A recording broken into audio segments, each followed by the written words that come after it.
Young Turks, as usual in the tumultuous Trump days, yet another amazing show with more amazing news.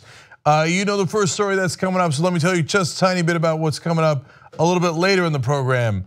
Are conservatives actually victims of PC police on college campuses and have their free speech taken away, or is it actually paid speech and completely different?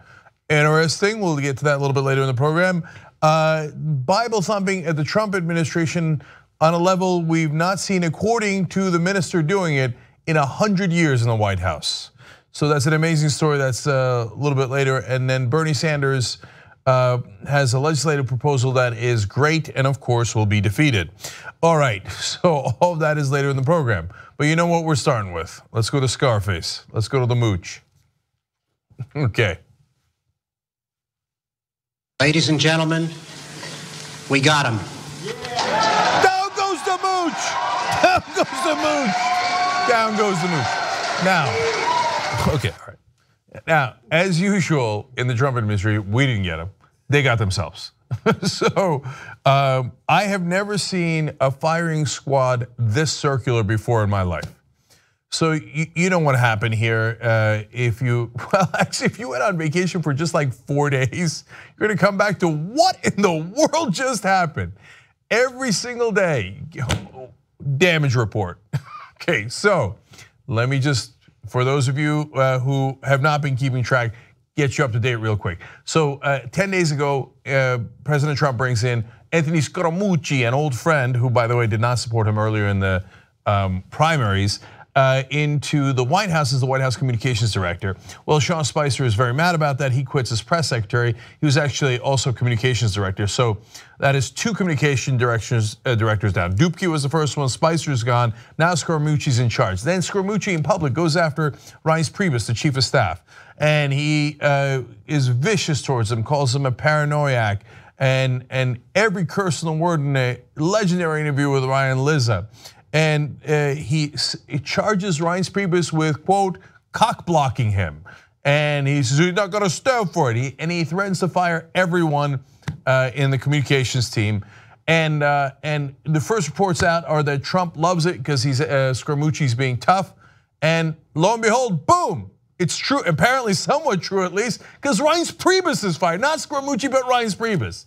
And then they bring in a new chief of staff, John Kelly. So that just happened. He was the head of Homeland Security. He's a former general. They bring him in, and he's going to bring law and order into this thing. But Scaramucci's still there. Wrong today. Elbow from the sky on top of the mooch's head, and he's out. This is wrestling. Okay, we're in the middle of a battle royale, but they're all on the same side. But they're throwing each other out of the ring anyway. This is unbelievable, unprecedented. Now, just the day before Mooch got fired, he sent out this tweet. Had a great call with GOP chairwoman. GOP doing fantastic work to support POTUS. Hashtag MAGA. Looking forward to building an even stronger relationship. Wrong, you'll have no relationship, you're fired. Okay, we'll get to the comical excuses in a second. This morning, Trump tweets, highest stock market ever. Yeah, I know, you built that overnight, I know. It had nothing to do with the previous 8 years leading up to that. Anyway, best economic numbers in years, unemployment lowest in 17 years, wages raising, whatever. Border security, Supreme Court, no White House chaos. Later in the afternoon, White House chaos. He fires what was apparently a good friend. You know that over the weekend there was a news story out that one of the reasons he fired Priebus was because he wouldn't fight back against the mooch when Scaramucci publicly embarrassed him. He's like, why didn't you also say he's cock blocking you? What's wrong with you, okay? So Priebus is gone partly because of those reasons. Now, John Kelly comes and obviously cleaned house. But the White House puts out this statement. Sarah Huckabee Sanders is the press secretary, at least she is today. Let's see what happens tomorrow. Anyway, she says, Mr. Scaramucci felt it was best to give Chief of Staff John Kelly a clean slate and the ability to build his own team. We wish him all the best. Yeah, none of that is true. Okay, so first of all, the guy sold his hedge fund. He sold his whole company. He went on to a whole new life in expectation of having this job. And you're telling me after 10 days, He's like, nah, I was just kidding. I didn't really want it. All that stuff when I went on TV and I was telling you, oh, no, Donald Trump's the greatest leader I've ever seen in my life. Okay, oh, he's fantastic. I changed my whole life to be around Donald Trump, right? And 10 days later, you're like, well, just in case the new guy wants a clean slate, let me just preemptively resign. No, that's not how it works. You were asked to resign, in other words, fired. And no, you guys don't wish him all the best. If you wished him all the best, you would have let him keep his job. So no part of that statement was true. A White House aide, in a supreme act of irony, leaked, remember that's what Scaramucci was so upset about, quote, he served his purpose. Oh, if you're loyal to Donald Trump, that shiv is inches from your body, man. He ain't got no use for you, or if he does, it's limited. Oh, you did okay, you served your purpose for 10 days. Maybe now your life is ruined. Who cares? Who cares? The only thing that matters is Donald Trump. So I don't know what these guys are gonna do. I have a good sense of Priebus. Priebus is gonna leak things like you've never seen. If you thought he leaked a lot when he was inside the White House, wait till you get a load of him when he's outside the White House. He's gonna try to bury these guys in 8 different ways, is my guess. And the mooch is the mooch. So it's after going on TV and be like, oh, Donald Trump, oh, you're the best, man. I mean, I don't even want to get into more physical things that he did anyway. So now they cut him, let him bleed out in the streets. He's got to be super pissed. At some point, this is going to come back to bite Donald Trump when you have absolutely no loyalty to anyone who has ever served with you. Look at what he's doing to Jeff Sessions as we speak, and that's his attorney general. Remember earlier, Scaramucci had said, I'm gonna fire everybody. That's how I'm gonna do it. You're either gonna stop leaking or you're gonna be fired. It turned out to be the other way, actually. You got fired and they're still leaking. And by the way, Trump, if you said that you got this new enforcer and you're gonna stop the leaks, but you fire him, well, that encourages everybody else to leak. This is an absolute mess. This is the third irony of the story that Trump ran his whole campaign on. Dude, our country's a mess. We're not winning anymore. It's a mess. My God, if you thought it was a mess before, wait till you get a load of the Trump administration. I have never seen incompetence like this. No one has ever seen incompetence like this. Okay, and you wonder why he went bankrupt 6 times. Because he doesn't know how to manage anything. His daddy left him $200 million and he's like, bah! And that's why he had to go borrow all that money from the Russians. Because he doesn't know how to manage a damn thing, couldn't manage his way out of a paper bag. Anyway, here's more from Time Magazine. An instant television celebrity, Scaramucci's obsequious displays of loyalty pleased the president, but his astonishing rise also threatened to overshadow the president. Oh my God, what a pathetic human being Donald Trump is. He's like, oh, you did a good job there kissing up to me, but now you're becoming a little bit of a celebrity, especially with that interview that I really liked because of all the cursing. But now everybody's paying attention to you and not me. Oh, please don't tell me that's why you fired him. Oh my God. Think about how fragile your ego has to be. Oh, somebody on my team is doing well. I mean, if you thought Scaramucci's doing well, you've got another problem too. But apparently, according to inside sources, he thought, oh, way to be tough, way to go, mooch. He's like, oh, wait a minute. Somebody paid attention to him for a second longer than me. He's got to go. Oh, you have to be the most insecure man in America. Okay, but I'm not positive that's why it happened. Now let's turn to John Kelly, the new guy, and I think that, of course, a part of that, the answer lies there. So we go to now CNN. A White House official said Kelly wanted Scaramucci removed from his new role as the communications director because he did not think he was disciplined and had burned his credibility. Well, to be fair, that is true enough. Yes, John Kelly is quite right about that. And then finally, Sarah Huckabee Sanders said, General Kelly has the full authority to operate within the White House and all staff will report to him. Do you understand what that means? That means Scaramucci used to report directly to Donald Trump and did not want to report to the chief of staff. And Kelly comes in and goes, no, everybody's reporting to me, I assume otherwise he's not taking the job. So then there's an immediate conflict with Scaramucci there. And you know what Trump likes? Trump likes tough guys who come in and go, okay, now you will bend the knee. So Kelly comes in, I don't know if Scaramucci didn't bend the knee, but either way, he's like, you're gone. Now, they claim that Jared Kushner, Ivanka Trump, Steve Bannon are now all reporting to the White House chief of staff, which is, by the way, how it's supposed to be. Let's see how that turns out. All of them are saying, oh no, John Kelly, man of discipline, big general, we love generals, right? Yeah, good luck trying to get Steve Bannon under control. And what are you gonna do, fire the president's daughter? This mess is never going to end because as Scaramucci aptly put it when he was referring to Reince Priebus, this fish rots from the head down. And Priebus was never the head, Trump's the head. You know how many days Scaramucci lasted? 10 days, and then he's out. Quick list of all the people who've left, who are huge players in the Trump administration. We're only about 6 months in. This is unbelievable. Scaramucci, third White House communications director, fired now. Resigned because he wanted a clean slate. Reince Priebus, White House Chief of Staff. Sean Spicer, White House Press Secretary and Communications Director. James Comey, FBI Director. Michael Flynn, National Security Advisor. Katie Walsh, Deputy Chief of Staff. Katie McFarland, Deputy National Secretary Advisor. John Thompson, U.S. Census Bureau Director.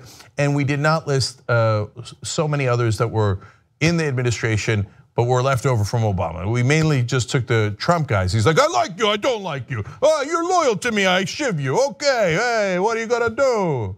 And this is the administration that we have. So Mooch, it was not really that nice knowing you. And we welcome you now to a very full dustbin of history. But don't worry, you've got more company coming soon. Okay. What a day, what a presidency. I don't know when this merry-go-round ends, but it is a ride, man. All right, let's take a quick break. Let me come back, tell you about John Kelly and how much the mainstream media loves him and why they love him. That's a super interesting story. He's, of course, the new White House Chief of Staff. Let me tell you about the great work that Bernie Sanders is doing and how, of course, Republicans and Democrats don't want to help him on that. You'll see it very, very clearly. And then it turns out they're having Bible meetings very regularly in the Trump White House. Who's involved and what are they doing? You will love that story. Oh, right, thank you for reminding me. Okay, good question for you guys. Let's do a poll.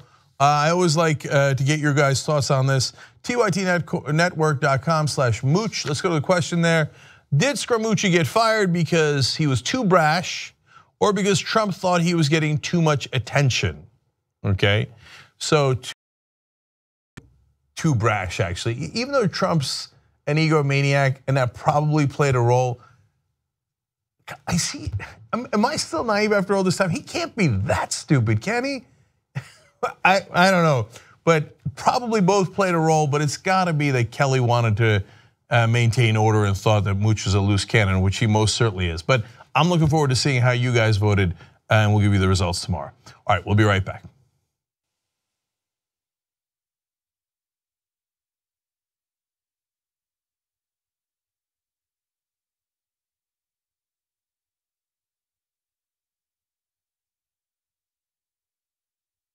We talk about TYT Army being so strong. Usually they help us run our show. Now they're gonna help us run the country. Oh. Like this. It's time that we reclaim democracy for the people. We had a huge victory for Wolfpack. When Lincoln said this was a country by, of, and for, he said of the people, not of corporations. Our representatives don't represent us. Whoa, democracy! United, we are too strong.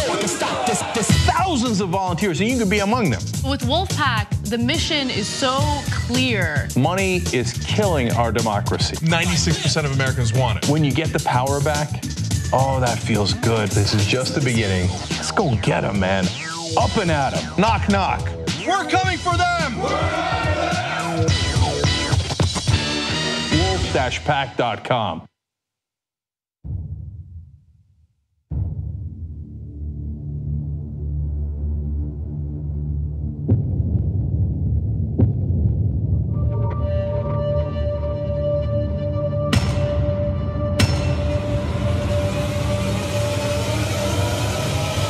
He's a war hero. 5.5 years. He's a war hero because he was captured. I like people that weren't captured, okay? He said I had small hands. They're not small, are they? I never heard that one before.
All right, back on the Young Turks. Tealy Cat writes in, baby Donnie can't be in the shadow.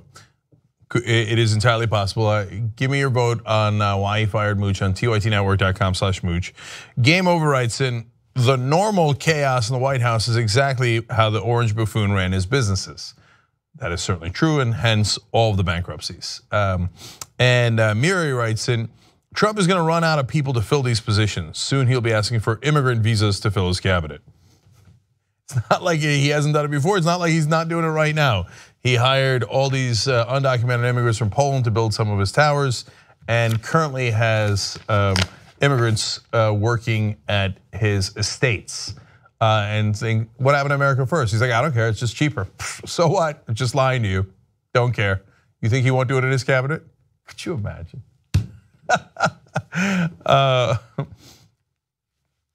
Hold. You never know. All right, let me tell you about the new guy. So General John Kelly is the new chief of staff for Donald Trump. He was at Homeland Security, and obviously before that he was in the military. And boy, the mainstream media loves generals. They love the Pentagon, they love the military, they love the establishment. So now that General Kelly is in, they're like, oh, it's a general. For all the criticism of Donald Trump, the minute he names a general as the chief of staff, they're like, this is fantastic.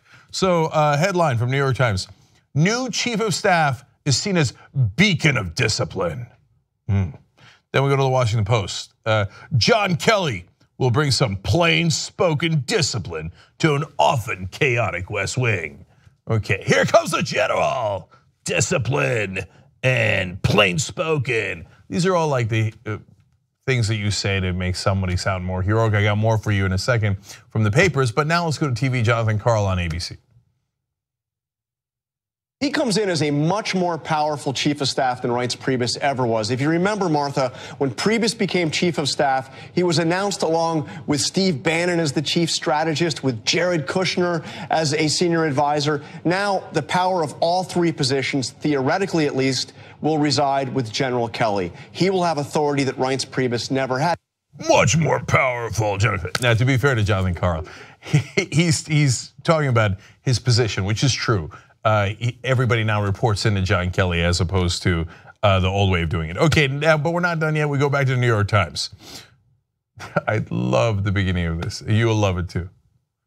The square-jawed Mr. Kelly, the first general to hold the chief of staff position since Alexander Haig during the Nixon administration, will be imposing and a straight-laced figure in a West Wing filled with constantly warring aides and advisors, most of whom came to Washington with virtually no experience in federal government before Mr. Trump's victory last year. Okay, so come on, guys. This reminds me of when George W. Bush landed on the aircraft carrier and did his mission accomplished speech, and Chris Matthews was going nuts over his outfit, his costume, his cosplay. He's like, oh, look at him, he's such a man. The way he came on there. And during the campaign, he'd worn a cowboy outfit. Sometimes the establishment is so easily fooled by appearances. And I believe again it was Chris Matthews saying like, oh, look at the way he struts in, he's got like a cowboy. Oh yeah, it's a general, oh, square jawed. What does his jaw have anything to do with it? But they've got a narrative, they're all gonna run with the same exact narrative. Now, do I know that John Kelly's a bad guy? No, I don't. I mean, he's in the Trump administration, so likely. He was at Homeland Security, meaning he was enforcing all the loathsome things like the Muslim ban, the travel ban that happens to be only on Muslim countries, and to everyone in those countries and not to people who are suspected. Anyway, and then the immigration policies of Donald Trump. And so I understand that he's got a reputation for being disciplined, and that's not that surprising. But can we just bring it down like 18 notches? The minute there's anyone that the establishment media is familiar with, and they've maybe been a source for them before, and is from the Pentagon earlier in his career, it's a general. Look at his jaw. Oh my God, it's so square. That's the squarest jaw I've ever seen. Salute. Okay, just calm down, man. Calm down. Okay, yes, his administration was a total mess. I guess we're all hoping that there's order to it, although some of that chaos led to them not being able to pass an atrocious healthcare bill that only had a 17% approval rating. So we should be fairly happy about that incompetence. So, okay, John Kelly's in and he's a general. Let's actually see what he does next before we go nuts over his jaw. What do you have there? Jaw nuts? No, okay, that's not right. That's not right. Okay. Okay, I'm gonna make a note. No jaw nuts. Anyway, God, the establishment media is so hilarious. All right, we move forward. Speaking of hilarious. Okay. Now, George W. Bush's administration was known for being very religious, and they brought in a lot of religious figures to speak inside the White House, and they would have Bible studies, etc. And they actually took a lot of heat for that. It turns out the Trump administration is doing it on a much wider scale, but since there's mayhem in the Trump White House, this is like priority number 99, whereas in a normal administration, it might have been a higher priority. But I don't want you to not know it because it actually is very important, could have important ramifications, plus it's funny. So let's go to the story. According to Christian Broadcasting Network, the majority of the cabinet officials attend a frequent Bible study class that is the first of its kind in at least 100 years. So, wow, that's pretty significant. Most of the top guys in the administration are going like, okay, what does Yahweh want me to do? And look, you get offended if you're a Christian, but remember, we're not a Christian nation, we're not a Muslim nation, we're not a Jewish nation, we are a secular nation that is comprised of all of us. I'll read you the Constitution in a second if you're unfamiliar with it. Okay, so now we go to Ralph Drollinger. He's apparently the guy going in from Capital Ministries. He's the president and founder. He says about the administration officials, these are godly individuals, that God has risen to a position of prominence in our culture. It's funny how God is so fickle. Keeps changing his mind. He's like, all right, I'm gonna go godly with George H.W. Bush. Ooh, non-godly with Bill Clinton. Just mix it up a little bit. Back to godly with George W. Bush. Oh, ungodly with Barack Obama. I'm going back to godly with Donald Trump. Can't you make up your mind? Or does God like soap operas too? Maybe God's a reality show host. All right. So no, God didn't pick these guys. Remember when Michelle Bachmann, who apparently is also going to the White House regularly to pray, okay? Which then God help us all. Michelle Bachmann was convinced that God had picked her to be the next president. This was many years ago. And it turns out he didn't. So you don't know what God thinks. If he exists, he's not actually talking to you. And if you think he is, you might want to check with a therapist. Okay, so let's find out what's going on at these groups. He has started a Bible study group in 40 state capitals, this guy has. As well as foreign capitals. He teaches weekly Bible study classes for the US House and Senate, and now leads a group of nearly all of Trump's cabinet officials. That is disastrous news if you care about the core principles of America. Imagine if it was a different religion. Instead of Christianity, it was Islam. And they're like, no, don't worry, don't worry. All the cabinet officials are meeting with their mullah, and their mullah is telling them what to do, and don't worry, 40 of our governors are also meeting, or different legislators within those 40 states are meeting with their local imam. And all praise due to Allah, they're asking him what Muhammad wants to do. You'd go, no, and rightfully so. You know why? Because we're not that country. We're the country that has this constitution. It says, Congress shall make no law respecting an establishment of religion. I don't want Christianity established, I don't want Islam established, I don't want Judaism or anything else established. And it's not optional, it's in the Constitution, it's not a matter of what I want. The founding fathers didn't want it. This couldn't be clearer. By the way, also, or prohibiting the free exercise thereof. If you then have all of your elected officials going, okay, what does, you want to say Jesus or Yahweh, and by the way, even if you're a Christian, there's like 1,000 different sects of Christianity. Which ones is it going to be? The Methodists, the Lutherans, the Pentecostals? Because if you establish a religion, all the other ones are by definition in a world of trouble. And you want free exercise of religion. I'm not religious, but I do want free exercise of religion, including non-religion. And I don't want one religion favored over another. Do you know the exact beliefs of Ralph Drollinger and how he interprets the Bible? Are you sure it's the same way that you interpret the Bible? Are you sure that he cares at all what Jesus thinks? Because if he's telling him what Jesus thinks, he should be telling him, don't you declare war under any circumstance? He was the Prince of Peace.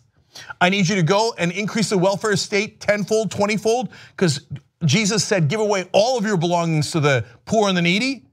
Is he advising him of that? My guess is no, not really. He's giving him his interpretation of the Bible, which is, oh God, it's awesome if you're rich. That's not what the Bible actually says. But it doesn't matter because we're not supposed to be ruled by the Bible or the Quran or the Torah. We're supposed to be ruled by the Constitution. These people don't understand America at all, and they have no interest in America. All they want is a theocracy. But let's get to the fun part. So Drollinger apparently really likes Mike Pence because Pence is the sponsor of this group. And you know Pence is the guy who's more religious. So Drollinger sees Pence as a character like biblical stars Joseph, Mordecai, and Daniel, all of whom rose to stand beside the heads of government in history. Wow, Mike Pence, biblical hero. Interesting. Wait, hold on. Let's find out what those guys did because the Bible's always fun. The minute you actually read the Bible, you're like, no, really? Is that what's in it? Okay, now we start out good. It says, though Joseph is known for always doing the moral thing. Oh, that's a good start, right? So Joseph's a good guy, does the moral thing. Mike Pence, you should be flattered by that. Well, let's go to the others. Mordecai is known for selling his adopted virgin daughter into a harem using her influence so he can ascend to power. Maybe that does sound like Mike Pence. I don't know. I'm not the one who compared him to Mordecai. Daniel committed crimes to avoid committing biblical sins. Now, look, first of all, again, just read the Bible. You want to talk about a soap opera. It's unreal what's in there. So no, I don't want the vice president selling off his daughter to a harem, and I don't know why that's a positive thing. And I'm sure that they'll say, no, but Mordecai also did something okay in the Bible. But the one I'm really worried about is Daniel. If they think it's okay to commit crimes as long as you don't do their interpretation of biblical sins, well, that's a big problem. And if their religious leader is teaching them that that's a good thing, that's a giant problem for the country. Okay, but there's more of this fun nonsense interpretations by this guy. Mike Pence has respect for the office, he explains. He dresses right. Like it says, Joseph cleaned himself up before he went to stand before the Pharaoh. Wait, does that make Trump the Pharaoh? Okay, anyway, let's put that aside. Look at their priorities. Did you do drone strikes and kill innocent civilians by accident? I don't care about that. He dresses right. Well, I didn't know he was that godly. He's got a nice suit on. Okay, well now I know your priorities. Again, I didn't say this, he's the one saying this. He's the one emphasizing it like, let me tell you something, this guy is Mordecai and has a nice, clean, sharp suit on. Okay, now let's turn to Trump. Drollinger sees Trump as the biblical character Samson. Now, a lot of us know the Samson and Delilah, and so that seems like a strong character. He's really strong, right, in the Bible and stuff. Let's find out what Samson actually does in the Bible. First of all, you guys know this. He's known for the source of his strength coming from his hair, which in this case would be curious. Okay, orange hair, give me strength. Okay, in Judges, Samson is an immoral person who does little more than slaughter and betray people. Okay, it is interesting where those Bible stories end up for Pence and Trump. Okay, now back to why this is so important. Who's attending these meetings? By the way, you know who's not? Trump. Of course not, he's not gonna go to a Bible study, he's the least religious man in America. But he's like, oh yeah, you guys go to it and then apply whatever the pastor says. Of course I'm not going. Donald Trump once said that his own personal Vietnam was avoiding STDs at the orgies he went to. Okay, he ain't going to no Bible study, but everybody else is like, oh yeah, what does Jesus say? Oh, let's go do this, right? And when they asked Drollinger, he's like, no, I'm sure Trump will show up later. He said he'll show up later. Oh, Trump made a promise to you, good luck with that. Okay, so, but who is going? Health and Human Services Secretary Tom Price, Energy Secretary Rick Perry, Education Secretary Betsy DeVos, Agriculture Secretary Sonny Perdue, and CIA Director Mike Pompeo are all regular attendees. The most notable, however, is Attorney General Jeff Sessions. Those are just about the most powerful people in America and by extension to some degree in the world. So our CIA director, our Attorney General are not asking what does the Constitution do, what do the laws demand of me, but are asking this particular preacher what Jesus theoretically wants, even though they never actually apply that. If you know what you could do if you want to know what Jesus wants, read the New Testament. Anyway, and what effect does that have? Well, Drollinger says, quote, about the guys that he's teaching, he'll go out the same day I teach him something, and I'll see him do it on camera. And I just think, wow, these guys are faithful, available, and teachable. And they're at Bible study every week they're in town. So he tells these cabinet officials what to do, and then he's amazed that they go on camera and repeat exactly what he said. That is not our form of government. That is borderline theocracy. And now we know what's happening behind the scenes. And look, Trump might not attend these things, but Trump doesn't actually run the government. He barely can run his own head. So it's guys like Pence and Sessions and all these different cabinet secretaries that are running the day-to-day business of the government. And apparently they're getting their marching orders from some secret religious figure who now openly brags about it. If you want a religious form of government, they are available. Saudi Arabia, Iran, the Vatican. That is not America. This is a deeply un-American idea. So, and look guys, last thing on it, I'm not Christian. There are a lot of you out there that are not Christian. A lot of us are now non-religious. Just a couple of years ago, that was 14% of the country. It's probably a larger number now. Then there's Jewish folks in America, and Hindus, and Buddhists, and Muslims, and you name it, right? We're also Americans. You don't get to impose your religion on the rest of us. That's why I say it's un-American. It's against our core values. Why should I listen to your so-called God or your so-called prophet or your texts? I didn't agree to those two. If I agreed to them, I would have been a Christian. I'm actively not agreeing to them. I'm agreeing to be an American, guided by our Constitution and our laws, not by your interpretation of a text from 2,000 years ago. We do not agree. We are 100% American, all of us non-religious people, all the different religions. And you can't go to Jews, you can't go to non-religious people or to anyone else and say, no, all of your elected leaders will now be following some religious Christian leader. That is not America. And these guys, they're always like, oh, but somebody didn't tell me Merry Christmas, so the Christians are persecuted. God help us. Ironic. Okay. Now, let's go to even more serious news. Come on, that's a funny graphic. You have to admit it. Okay, nice job, whoever did that one. Okay, I'll find out for you guys during the break. Okay. We've got a very serious showdown with the US and North Korea, although you couldn't tell it from our graphics. But they are fun. All right, so let me tell you about it. First, we're gonna hear from South Korean Ministry of National Defense. He says there is a possibility that North Korea is likely to test its nuclear warhead and missile capabilities through a nuclear test with more explosive power. So they've been doing a lot of these tests. Apparently they're gonna do their potentially most lethal one. Now they're not dropping it on people, they're dropping it usually in the middle of the ocean, but sometimes they go awry, so that's a whole nother problem. But mainly this is North Korea saying we can nuke you. So it is deeply problematic, especially if you live in South Korea or Japan, where they might be able to reach. So HuffPost has more details on this. Earlier this year, analysts suggested the North might be preparing to conduct its sixth such test after satellite imagery showed a high level of activity at the country's nuclear test site. Each of the previous 5 tests had grown increasingly more powerful, and experts have warned that North Korea may be working to craft a warhead that can fit atop a long-range missile. Now on the show, we've had a lot of discussion about that. I don't think they're anywhere near being able to hit Seattle with a long-range missile with a nuke on top of it, and that reaches us and does it effectively.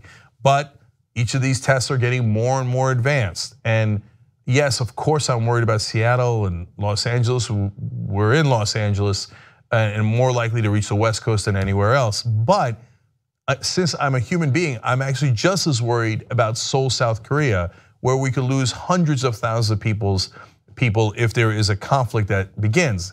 And with 2 unstable guys, Kim Jong-un and Donald Trump in charge, that's exactly what I'm worried about. So more on the latest developments. In order to respond to this, on Sunday, the US flew 2 supersonic bombers over the Korean peninsula in a show of force.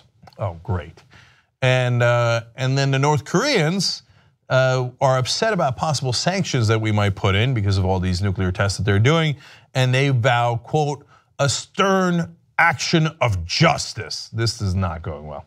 So then, okay, if we have a stable person in charge, like John F. Kennedy avoided the nuclear war during the Cuban Missile Crisis, cooler heads like Obama, George H.W. Bush was a very level-headed guy, Republican. Trump, not exactly, but he's gonna try to reassure us. Listen to this and see if you're reassured. We have some interesting situations that we'll handle. North Korea, Middle East, lots of problems that we inherited from previous administrations, but we'll take care of them. We'll take care of them very well. Oh, they're gonna take care of them very well. Then, okay, we're all set. Didn't know that we're gonna take care of them that well. And of course, whose fault are they? Hey, Donald Trump, you're in office, you're the president. You have to handle this situation. But he's a child, so he's like, it was not my fault, but I got all these problems from the previous administration. This morning he bragged about the economy. So wait, did that come from the previous administration? No, the economy's all me, but all the problems are the previous administration. Never wants to take responsibility. It's so ironic from the guys who claim they're for personal responsibility. Donald Trump can't stand personal responsibility, but more importantly here, I'm worried about what's actually going to happen. One more nonsense response along similar lines from Trump. We'll handle North Korea. We're going to be able to handle them. It will be handled. We handle everything. Thank you very much. It'll be handled. We handle everything. But that's what you told us about healthcare. And then you wound up punching yourself in the face a couple of times, and you had like a piñata party before it got passed, and then you're like, oh no, it didn't get passed. I mean, it's mean. I mean, it passed it. I mean, this guy's the most incompetent manager we've ever seen in our lifetimes. And he's in charge, and there's nukes at play here. So look, guys, I've said this from day one. The number one thing I'm worried about with Donald Trump, it is not conservative ideas like repealing Obamacare and giant tax cuts. Pence would try to do those anyway, and he might even be more effective at it. The number one thing I'm worried about with Trump is that he's going to accidentally trigger a disastrous war, because he doesn't know what the hell he's doing, and he's never known it. And if you even scrape his ego, he's gonna be like, oh, dare he? And he's gonna suffer no consequences from it personally. So anything that doesn't affect Donald Trump personally, he does not care about. So I'm scared to death for what might happen to the South Koreans if we get into a war with North Korea. And if we had a stable person in office, I'd say, look, cooler heads will prevail. They should put pressure on China to get tough on North Korea. They should do sanctions, they should do a number of things, but we should not go to war, because it might be millions of people who die in South Korea. Because whether it's nuclear or not, they have all these weapons pointed at South Korea, and it's not that far. It will definitely reach high density population centers in South Korea, let alone the damage it'll do in Japan, let alone wherever else they can reach. So that's why if Trump actually did some sort of scandal, I don't want to get into that issue right now, and is impeached, I'm going to breathe a huge, or resigns, I'm going to breathe a huge sigh of relief, not because I think Mike Pence is any better on any of the issues related to the US here at home, but because at least he's not a child. Like his answer for North Korea is like, oh, we're gonna handle it really well. Like I handled my 6 bankruptcies and everything got bungled in the first 6-7 months. Don't worry, it's gonna be the best. I got this, I know what I'm doing. He doesn't even know anything about North Korea. He admits, you know what he said? He said, turns out North Korea is complicated. And he admits that he got most of his information about North Korea from a 10-minute meeting with the Chinese leader. No, you're supposed to get it from our guys, from our intelligence officials, not from China, who you now belatedly realize has other interests in North Korea. This child is in charge, and when it comes to deadly affairs like this, that's what really scares me about Trump. So the quicker he's out of office, the more we can all breathe a sigh of relief across the world. All right, I gotta take a break. I'll come back and tell you about what Bernie's up to, why it's such a good idea, and why unfortunately it won't get done. We'll come back and tell you.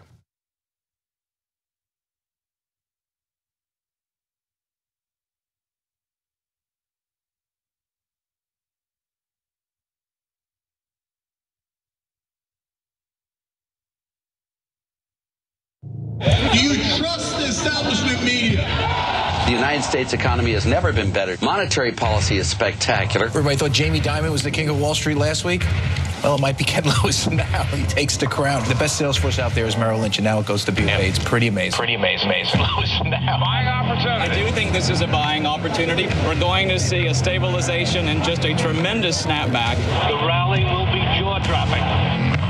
The Occupy Wall Street movement is not a spontaneous protest against economic inequality. This is what we mean by the establishment press. It is a well-thought-out campaign. To bring down the infrastructure of this country.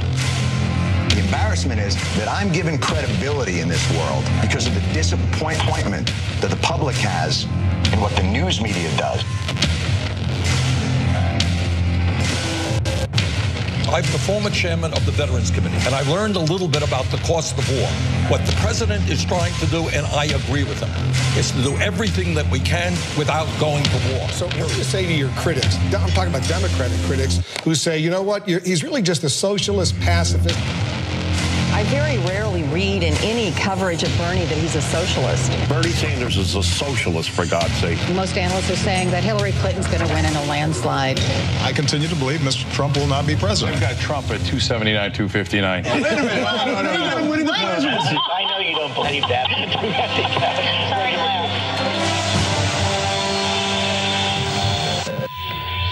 We're not going to be polite anymore. You know what we're going to do? We're going to fight back.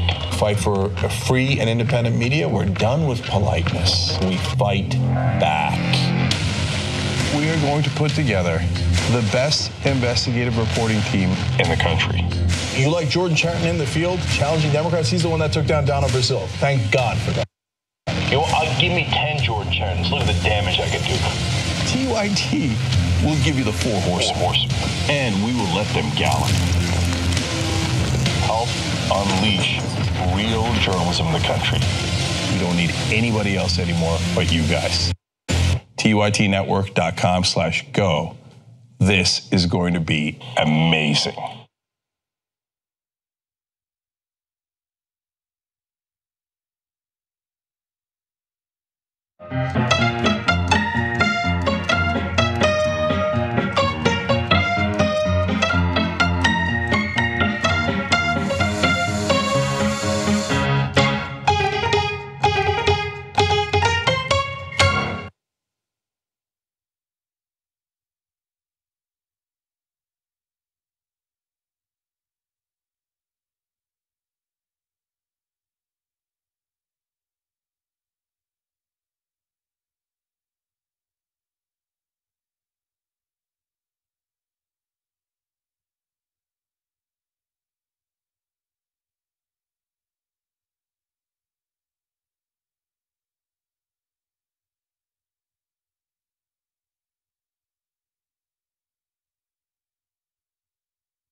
Okay, so more people have written in, of course, on hashtag TYT Live. We encourage you to do that. We also encourage you to use Super Chat on YouTube because that also helps keep the show going.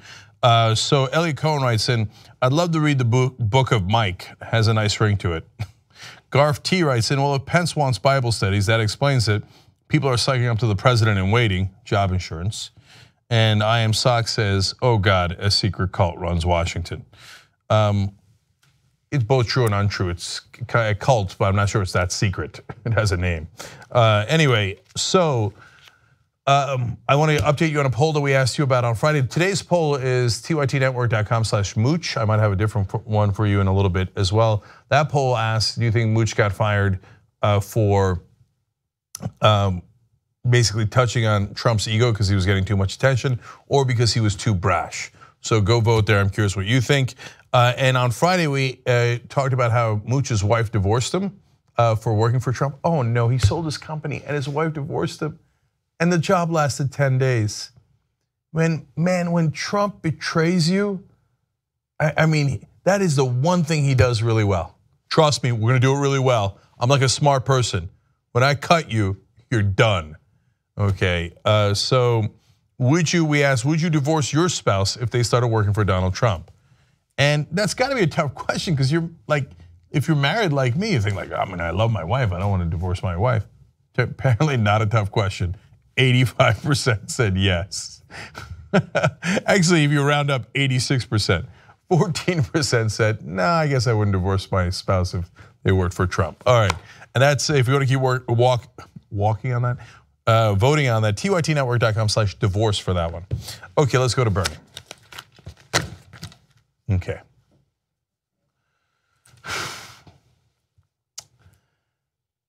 So Senator Bernie Sanders has a pretty good idea, and once I tell you about it, I think you'll agree. Then I'll tell you if President Trump agrees and Congress agrees. So we go to HuffPost for this one. They broke this story. Senator Bernie Sanders plans to propose a new rule Monday, that's today, that would require pharmaceutical companies to charge fair prices for drugs developed with taxpayer-backed research. Wow, that seems super logical, doesn't it? If we're paying for it, we should at least get a discount on the price. You know, the thing that the drug companies always say, I need a monopoly because I paid so much money to create this drug, you have to provide an incentive. But in this case, no, we paid for it. Okay, so that seems logical. Let's find the details. The rule introduces an amendment to the 1938 Federal Food, Drugs, and Cosmetic Act, would force federal agencies and federally funded nonprofits such as research universities to secure a reasonable pricing agreement from a manufacturer before granting it exclusive rights to make drugs, vaccines, or other healthcare products. Now, this has got to be the most uncontroversial thing you've ever seen. We, the American taxpayer, conservatives, we, the taxpayers, paid for this research, and we're going to let you manufacture the drug, but because of that, you have to cut taxpayers a break. And by the way, a break doesn't mean that they lose money on it. No, they would still make a ton of money on it. But we're not just gonna let you have a monopoly and then you can charge us whatever you want, and we don't even have a choice because you're the only one selling it. If you're a conservative, you gotta love this bill. Okay, the bill is Sanders' latest attempt to stop the Department of Defense from awarding drug maker Sanofi Pasteur an exclusive license to produce a Zika vaccine developed over the past year by the US Army. So it has an immediate implication there, and it's gonna help us with the Zika virus, which is in America already. And did you notice the end there? The US Army is the one that developed this vaccine. Now we're gonna go to this French company, and a foreign company, to manufacture, but they didn't develop it, the Army did. So now we go to the next logical step. The French pharmaceutical giant has refused to agree to sell the drug back to taxpayers at a fair price, despite demanding a patent that would prevent other drug makers from competing to manufacture the vaccine at a lower cost. Wait a minute. What do you mean you refuse? That is so outrageous. Oh yeah, give it to me and give me a monopoly and don't let anybody compete. By the way, I'm a capitalist. What part of this is capitalism? This is the exact opposite of capitalism. But no, I need to make unbelievable profits because I spent so much money researching and developing this. Oh, I didn't, you did. That's all right, we privatize the gains, we socialize the losses. No, these companies love socialism, they love it, but they only want to socialize the losses. And they figure, well, we're the drug companies. The drug companies, did you know, they're bigger donors to American politicians than oil companies, defense contractors, banks. Drug companies are #1. So they think like, wait, who are you? You're a senator? You're the most popular politician in the country? I don't have to listen to you. I own Congress. So no, I'm not gonna give you a break on prices. Now that it's hit the press, and he's got a bill because they refused and refused and refused, they say, oh, we didn't necessarily refuse. They put out that statement today. We didn't necessarily refuse. Oh, right. That's why he had to put together a bill to force you to do it. Anyway, so we'll see how that turns out. But don't worry, I hear from conservatives that corporations will voluntarily do the right thing because they're really good people. That's not how corporations work. Okay, Sanofi's history of, now this is more amazing, get a load of this. But Sanofi, maybe these are good corporations, this is a good corporation person, right? Sanofi's history of charging more for its products in the US makes that troubling. The company's multiple sclerosis drug costs 8 times more in the US than in France and in the United Kingdom, according to Knowledge Ecology International, a Washington-based watchdog group. Diabetic patients sued Sanofi and 2 other drug makers in January for jacking up the cost of insulin. They're from France. They charge us 8 times the price here in the US. Why? Because here we have crony capitalism. We have legalized bribery. They go, well, why do you think I paid all the money to the politicians? Conservatives tell me, oh, it's no, because they have a right to free speech. Those French corporations must be allowed to speak to our politicians in the form of money and lobbyists and all the things that they give, along with all the other drug makers. They're just speaking to us.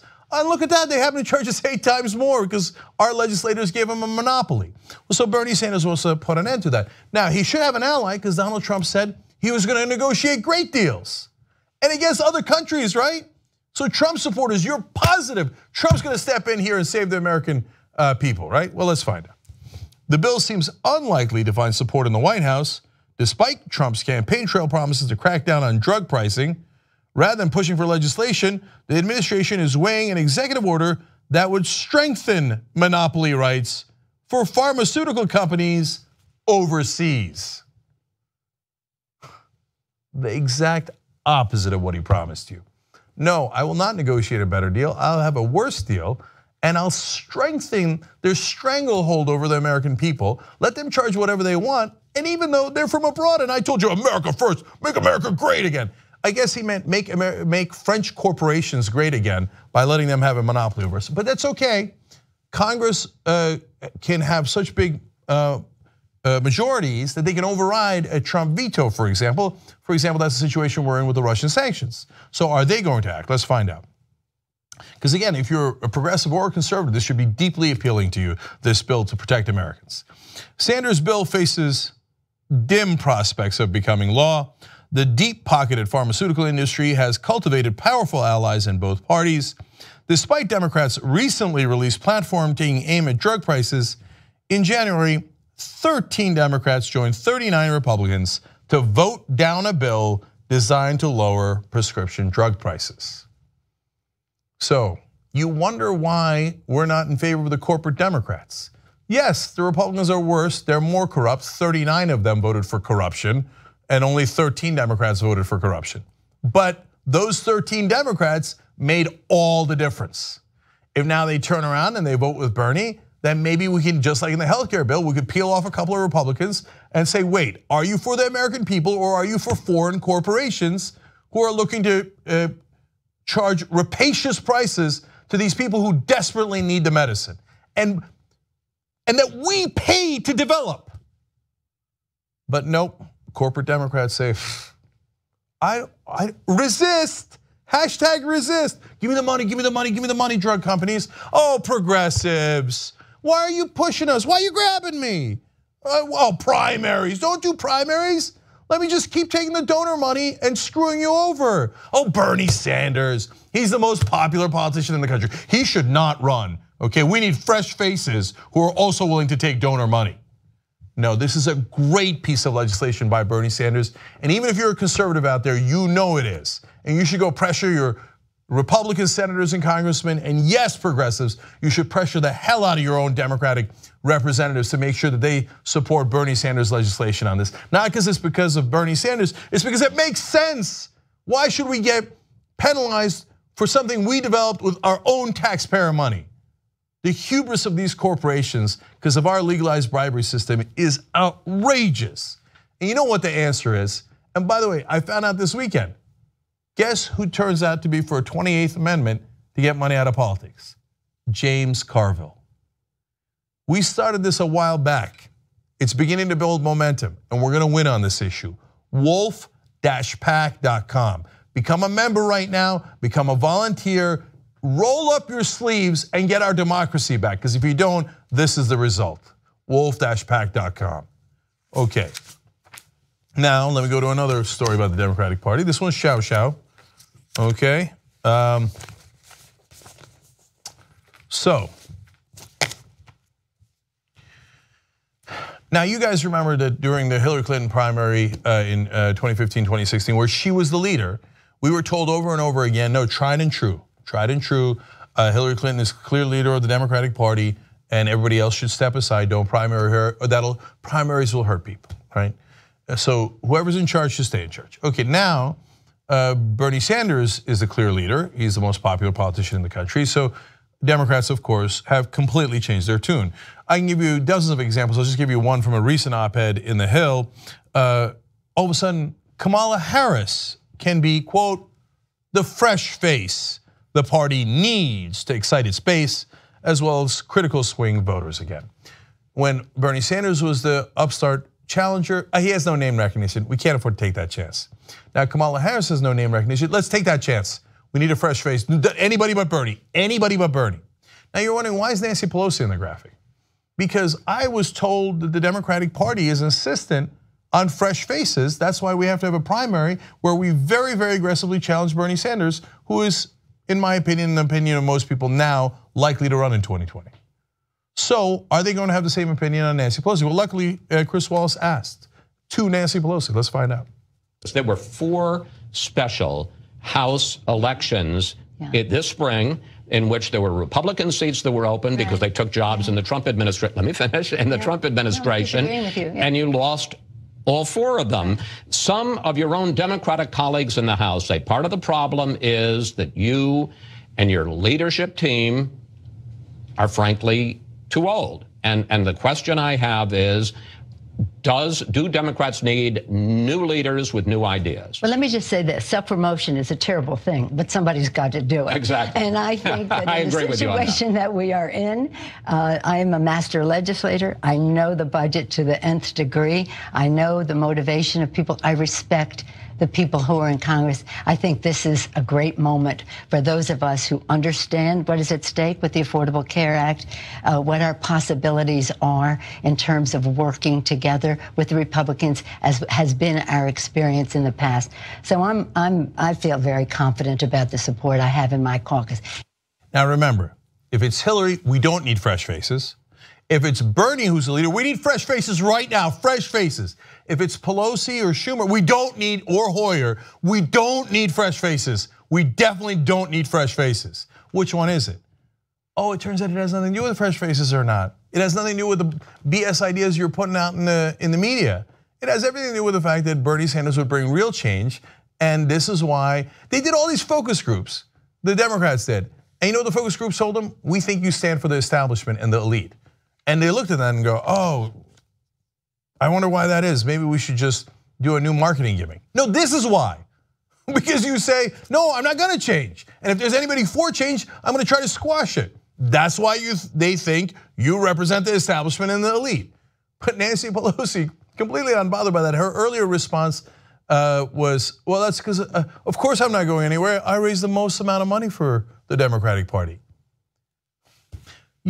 God, these Democrats will never learn. What you just told people is, I am the one who organizes the most amount of legalized bribes for the Democratic Party. I know you don't think that way, and you find that charge outrageous. Oh, how dare you? You think we take those tens of millions, hundreds of millions of dollars, eventually all the way up to billions of dollars, and we do something in return? Yes, whether I tell you that and you hate me or not, that's what the American people think. And by the way, yes, I also think that the American people are absolutely right about that. wolf-pac.com to get money out of politics. But if you guys keep going around and saying you need fresh faces, when Bernie's running, great, then let's get fresh faces all across Congress, in leadership and primary the hell out of the establishment Democrats, because they're never gonna learn the lesson. They learn nothing from their focus groups. Let's do a bunch of things that we know aren't gonna get done, but let's, specific policies, Medicare for all. Oh no, not Medicare for all. Look, I was on a panel at Politicon over the weekend, and I mean, you could watch it for yourself, so I'll just tell you, Bob Shrum, good guy, this is never personal. I don't know Nancy Pelosi from Adam, I'm sure she's a lovely lady. Okay, I'm just talking about the system, okay? So Bob Shrum says, no, Nancy Pelosi, you have to give her credit. First of all, you have to give Schumer and the Senate Democrats credit for defeating the Trump healthcare proposal. It was polling at 17%. That's a super low bar. We kept our caucus together. If you can't keep your caucus together on a bill that's polling at 17%, I mean, man, damning with faint praise. Okay, now to the House side, well, you didn't win. They actually passed that legislation. He said, but to her credit, remember her wins in 2006. That was more than a decade ago. If I give her credit for that, can I give her discredit for nothing but wall-to-wall losses for the last 11 years? So all I'm asking for is consistency. So the next time you see anybody talking about fresh faces in the Democratic primary for president because they don't want Bernie, then say, hey, that's great. We love primaries and we can't wait to primary you guys. justicedemocrats.com/win. Okay, yes, we do need fresh faces, not because they're old, but that has nothing to do with it, but because they won't learn. All they ever do is lose to Republicans. They think if we raise money like them, but a little less, that'll be good news for us. No, that's disastrous news for you. So if you're not gonna beat Republicans, step aside already. Okay, now last story for you guys. I know I'm on a warpath. All right. So I am told by conservatives that college campuses are a place where you just cannot speak freely at all. And I don't want to oversimplify their argument, and there is merit to it. There are some places where they have, I think, in my opinion, become too zealous in enforcing speech codes, okay? And my opinion is, and I have said this from day one, you should definitely let conservatives speak on campus. I'm not remotely afraid of their ideas, and neither should you. Let the conservatives come, let 17 people go to those events and be done with it. But there are some important things that are worth noting here. First of all those free speech advocates, I know that you are, the very next thing you're gonna do is support Colin Kaepernick and his right to free speech. And now you got all these teams in the NFL that won't sign Colin Kaepernick. Is he among the top 90 quarterbacks in the country? Of course, any football fan knows that. It's a different thing if we should start, but among the top 90 quarterbacks, but he dared to say something we don't like. He said something about Black Lives Matter. Make sure that he doesn't get his speech. Look, I'm just waiting for you to organize those right-wing protests in favor of Kaepernick. But they haven't done it yet because it turns out they kind of like their free speech, not your free speech. So now we go to Adam Carolla because he went in front of Congress. They're taking this very, very seriously. So let's go to Adam Carolla in front of Congress talking about what special snowflake the kids in colleges are. Now, keep in mind, by the way, all the people who are conservatives who are incredibly offended if you say happy holidays to them instead of Merry Christmas. Why don't they just toughen up and become adults? Or Kaepernick, oh my God, he had the wrong body position. He wasn't standing, he was crouching, oh my God. Okay, but let's have Carolla explain to us how college kids are snowflakes. Go ahead. We're talking a lot about the kids, and I think they're just that, kids. We are the adults, and I don't think we are doing the children. I mean, these are 18 and 19-year-old kids that are at these college campuses. They grew up dipped in Purell, playing soccer games where they never kept score and watching Wah Wah Wubsy. And we're asking them to be mature. We need the adults to start being the adults. Studies have shown that if you take people and you put them in a zero gravity environment, like astronauts, they lose muscle mass, they lose bone density. We're taking these kids in the name of protection, we're putting them in a zero gravity environment, and they're losing muscle mass and bone density. They need to live in a world that has gravity. When you You need to expose your children to germs and dirt in the environment to build up their immune system. Our plan is put them in a bubble, keep them away from everything, and somehow they'll come out stronger when they emerge from the bubble. Well, that's not happening.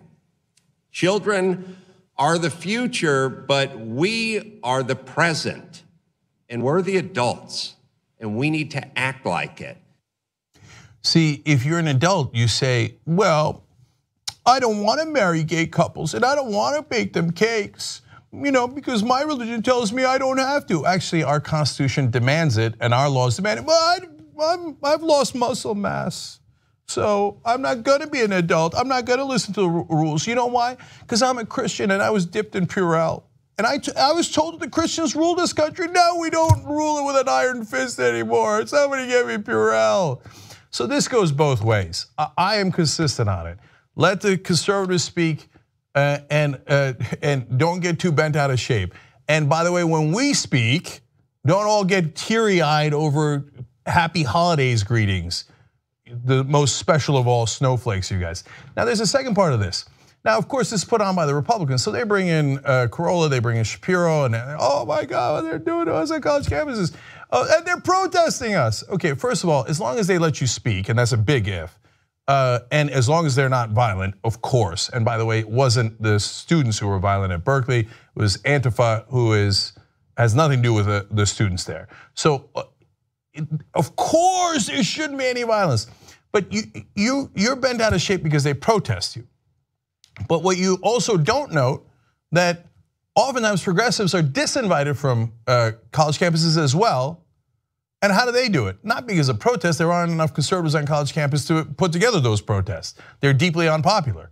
No, it is conservative people on the boards of the colleges. It happened to Anna recently. University of Colorado asked her to speak, and somebody high up in the administration said, oh, the Young Turks offend Trump supporters. No, we don't allow her to speak.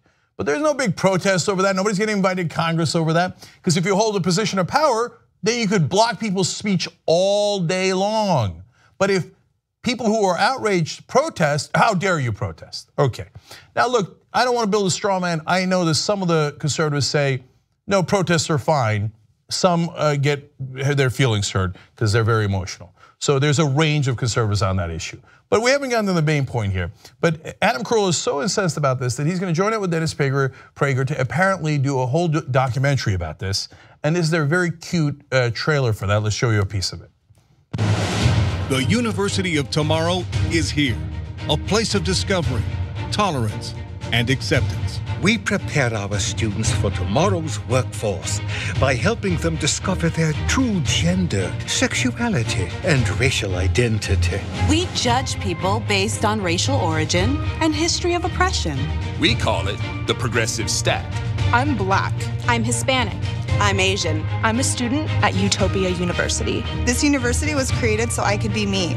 Unless I don't want to be me, then I can just be somebody else. You can pee next to me.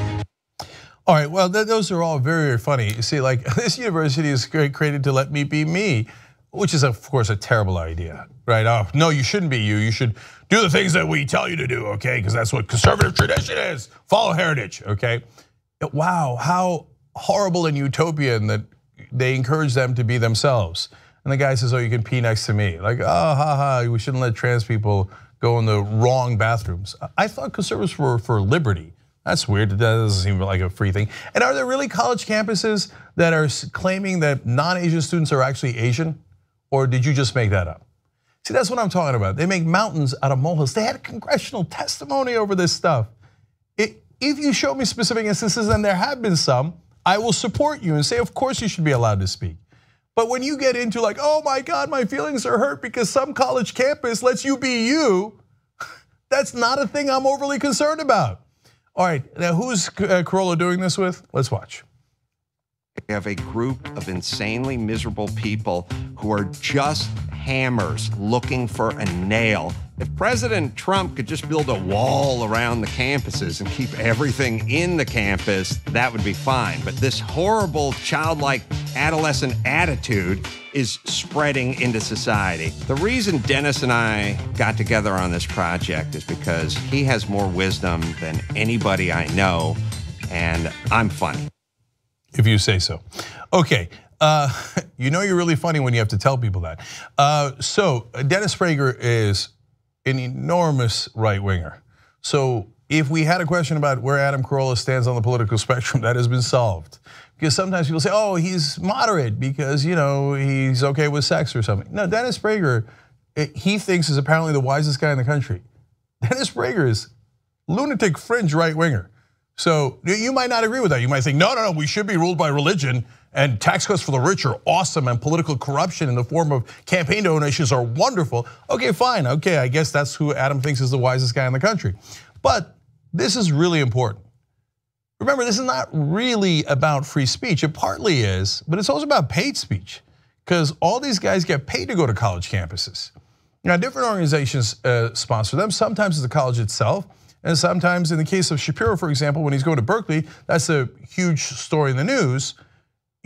You know that he's getting paid $20,000 for that. And I don't begrudge him that at all. And I'm gonna ask you guys a poll question in a second, and I would actually vote yes. Even though it's the college's money, if it was the college's money, I would still vote yes. In the case of Berkeley, it isn't. It's the Young America's Foundation. Berkeley is providing a free venue, which also costs money, security, which also costs money, but that's okay. That's part of when the Klan marches in town, we provide security for that too, and that's part of freedom of speech. But it does have a cost. And I bring that up because I remember when Republicans would say, why is the government funding art that offends us? Remember the Robert Mapplethorpe controversy? So he was a very controversial artist and he would do things like dip a crucifix in urine. And people were like, why are we having taxpayer money go to Mapplethorpe? That's outrageous, I'm offended. I'm a snowflake that was offended, I got triggered. I don't want my money going to it.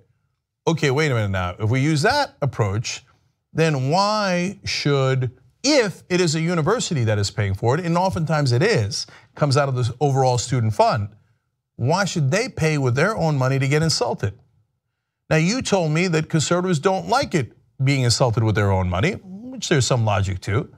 And you told me that all the universities and colleges are so liberal, overwhelmingly liberal. So can I go to Liberty University and force them to pay me to insult them because I don't agree with their Christianity? And it is important, the private-public distinction. So with private universities, that is less the case. And I just had a conversation with Ben Shapiro, and he says, yes, private universities should not be forced, if I understand his argument right, but public universities are a different matter. Now, at the end of the day, I think freedom of speech is so important that I'm gonna say yes, they should be allowed to speak, and if the university overall through the student funds pays for it, that's still okay, even if you don't agree with it. Look, the Tibetan community might be a minority community, but it would be amazing if they brought the Dalai Lama or someone else. Just because they're a minority on the college campus doesn't mean we shouldn't pay to have their speakers in. So, but I want you to know the full context, because as Hassan Piker, who's another host on our network here, said at Politicon in a debate he had over the weekend, he said, look, you could do freedom of speech anytime you want. You could just go to a McDonald's 1 foot outside of campus and have all the speeches you want. It's a free country, and all the same students can come. Now, on principle, I agree that they should be allowed on college campuses. I don't want them doing that. But this is also about their right to get paid. So that brings up an interesting question that I wanted to ask you guys about. So that's our poll of the day. Let me see that poll, guys. So tytnetwork.com/free speech. Should colleges pay for conservative speakers? Now, let's assume that's public colleges, okay? And we'll add public colleges to the poll, because private colleges, of course, you can't force them to pay. And we're not talking about force here. We're asking should. And I'm going to say yes, they should, but it is certainly an interesting question. And whatever the answer is, it should definitely be applied equally to conservatives and progressives, whether it's students protesting them or administrators in the dark of night saying, I don't like progressives, and even if the student body voted for it, I'm gonna kill it. So I now kick it over to you guys, and we will have the results of that poll on tomorrow's show. All right, that's your full context. We'll be right back.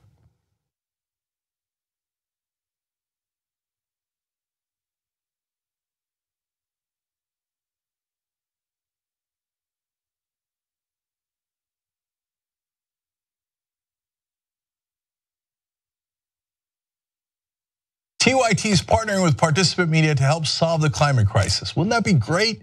Now, look, you got to check out our series, 10 Days of Action, to learn more about what you can do to make a difference. And go see an inconvenient sequel, Truth to Power, in theaters in New York and LA on July 28th and nationwide August 4th.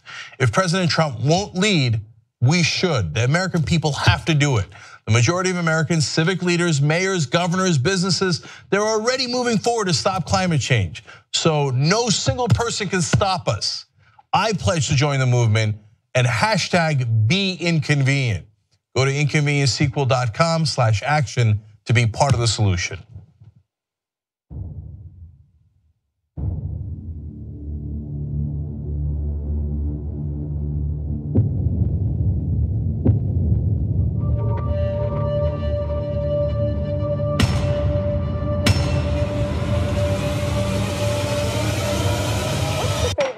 You have in common with your daughter? I was going to say sex, but I can't relate that to He said I had small hands. They're not small, are they? I never heard that one before. Welcome back to TYT Sports. Jason and Francis here. This is where everybody has to listen.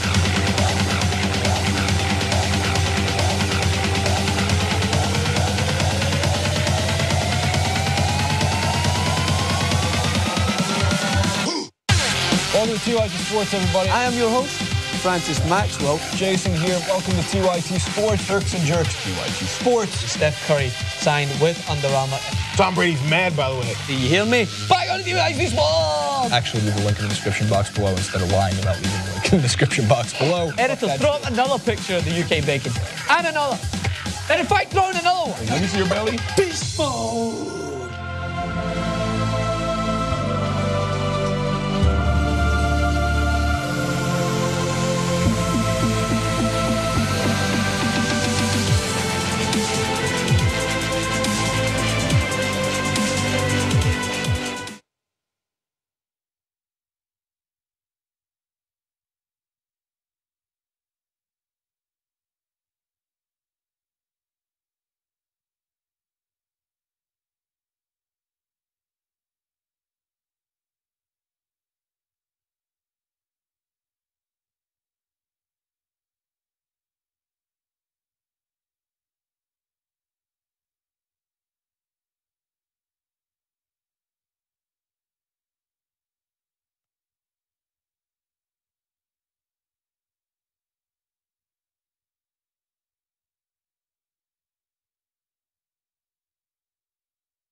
I got a lot of tweets for you guys. We're back in the second hour, Cenk and Anna. First on the Corolla story, Gabby Marita says, if Corolla wants adults to start acting like adults, maybe you should start with the current occupant of the White House. Good point. And also note to the Republican legislators that invited him on that. Shaun of the Dead writes in, what kind of a special snowflake millionaire goes all the way to Congress because college kids don't like his humor? Okay, I didn't say it. Shaun of the Dead said it. Brandon Atkins says, conservatives don't want to pay for women's birth control, but they want college kids to pay for their propagandist wingnuts. Okay. And then on other issues, just real quick, the Forgotten Arm says Bernie is giving the public early view of his platform. You'd think that the DCCC would be taking his ideas if only to keep their jobs. No, they got to keep the donations first of all. They've lost sight of the goal, which is actually get elected and pass legislation and get policy. Policy they couldn't care less about. Even getting elected, sometimes they're like, oh no, I got it. I already raised the most amount of money. You know, sometimes because of the internet, now you lose even if you raised more money. Wow. Captain Jinglepants says about Nancy Pelosi, master legislator, introduces no legislation. Yeah, master legislator, that is a good question. What have you passed lately? So, you know, I know the answer, by the way. When you say that, they get really touchy. They go, what do you mean? Back in 2009 and 10, we did Obamacare. 7, 8 years ago, we once did something. And that's when we had a supermajority. And anyone could pass anything if you had a supermajority. But anyway, God, they set the lowest bars. They set the lowest bars. I'm a master legislator because I passed something with a supermajority. All right, anyway. All right, let's go. Hey, everybody. All right, let's get started. Let's start with some international news. The death toll in Venezuela has increased amid protests over a controversial vote that just took place. Now, this vote was all about replacing a legislative body known as the National Assembly in Venezuela with a pro-Maduro assembly, which essentially now has the power to rewrite the Constitution. Now, unfortunately, Maduro and his cronies won in this vote, and of course, people are calling this entire election a fraud, and I'll tell you why in just a second. But for those of you who want a little bit of a backstory before I get into the details of this recent update on Venezuela, there have been protests in Venezuela because of rapid inflation, lack of resources, because the economy there was so reliant on oil and also on importing products. As soon as oil prices went down, people started to go hungry. And so now people are taking to the streets, and Maduro's response to it has been draconian. And instead of taking responsibility for his actions, he has decided to essentially overthrow the legislative body and put in charge a pro-Maduro assembly, again, known as the I'll tell you what it's called in just a second. So just to go back to the death tolls in regard to these protests, the deaths bring the total to at least 122 killed in nearly 4 months of political upheaval. Venezuelans also appeared to be abstaining in massive numbers on Sunday when this vote took place in a show of silent protest against a vote to select a constitutional assembly, giving the government virtually unlimited powers. Again, these people will be allowed to rewrite the Constitution. And so as a result, in protest, people refused to take part in the election. They boycotted it. So at least 5,500 candidates for the 545 seats in the Constituent Assembly, that's what the new assembly is called, are his supporters. The special assembly being selected, or that was selected last Sunday, will have powers to rewrite the Constitution, the country's 1999 Constitution, but also have the powers above and beyond other state institutions, including the opposition-controlled Congress. So things are really, really bad in Venezuela. And again, Maduro continues to, compound the problem instead of take responsibility and step down. So I'm going to give you a little bit of the other side in 1 second, but I want to give you context too. So now, because the opposition did not participate in these elections, as Anna told you, every seat in the assembly is Maduro's, his party's.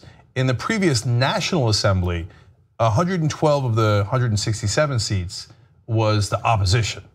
And Maduro, right before the opposition got into power after the elections, basically packed the Supreme Court. It's a simple way of explaining what happened there.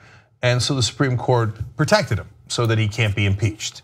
So then he went on to solidify his power by doing this election, which now the US government, among others, including, by the way, Mexico and Canada, are calling a sham election. Also Panama and many, Colombia and a lot of the other countries around there.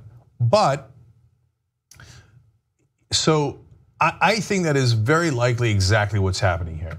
The reason I say but is that there is a deep history of propaganda that the US has done in Latin America with countries that we don't like.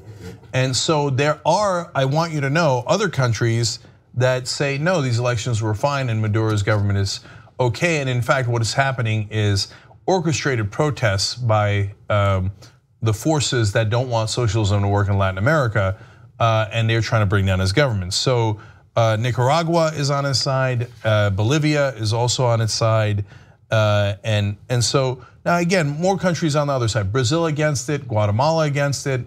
So giving you full context here. Now, this one seems pretty clear. Oh, by the way, Maduro says the people protesting him are terrorists. Now hold on. There was, now the reason I give you full context is because there was a bomb that went off by the police and they got injured. And so most of the violence has been directed at the protesters. Some of the violence has been directed at the police, which are with Maduro. So now, if it was us, if the minute there's any police violence, we'd say, yes, they're terrorists. All the protesters are terrorists. And so when we do a crackdown, we'd say we're justified, right? Now, I don't think Maduro is justified, but why I hated all the propaganda we've done in the past is because in a situation like this, it makes us a little unsure that we understand the full story. Right. Do you see what I'm saying by that? Yes. Look, I'm not going to sit here and pretend like I'm an expert on this, but I find what's happening in Venezuela fascinating. So I have spent a lot of time kind of looking into it, researching and trying to figure out what's going on. And I understand that there's going to be propaganda on both sides, especially when issues related to socialism are involved. And I don't want to fall victim to that propaganda. But here's what I know for sure. And I've said this before when we've covered what's going on in Venezuela. It is not one thing. It is not just the fact that it's a socialist country. It is a number of factors that played a role in the economic downfall of the country, right? And so there was way too much reliance on oil. And Venezuela was doing great when oil prices were extremely high. But what happens when the oil prices go down? And so what they failed to do, what Hugo Chavez failed to do, and what the previous leader failed to do is, take into consideration what happens when those oil prices dip. And so the oil prices dip. They did overspend their money on social programs. I am not against social programs. I think you need to have a mixed economy with private industry and public programs as well. But in this case, they overspent. They didn't save in case there was a doomsday. And then when things started to get really bad and people started protesting Maduro because the inflation was so high, he got dictatorial, and again, he made the problems worse. And so it's a combination of things. And by the way, one other factor, they were too reliant on importing products. They stopped making and manufacturing products in their own country. And so now they're super reliant on imports. Of course, that's gonna raise the costs of the products that they need to survive. So it's a number of different things, and unfortunately, people are gonna latch on to one thing or another for their own talking points and their own propaganda. Yeah, don't get simplistic on either side. So let me give you one more on the other hand and then finally give you my opinion. So when you look at how protests were orchestrated to take down the governments that actually represent their own people in Latin America in the past and in Iran in the 1950s, orchestrated by the CIA, this is what they look like. So I'm not saying they are in this case. I'm going to tell you what I think in a second about this particular situation. So that is why, though, when we see a situation like this, we go, okay, because of the wrongdoing we've done in the past, it makes us pause and go, are we falling victim to yet another ruse? And by the way, in those instances, the government would use, now this was decades ago, but would use reputable organizations, including the New York Times, definitely Time magazine over and over again, because it was run by a conservative that had deep connections to the CIA.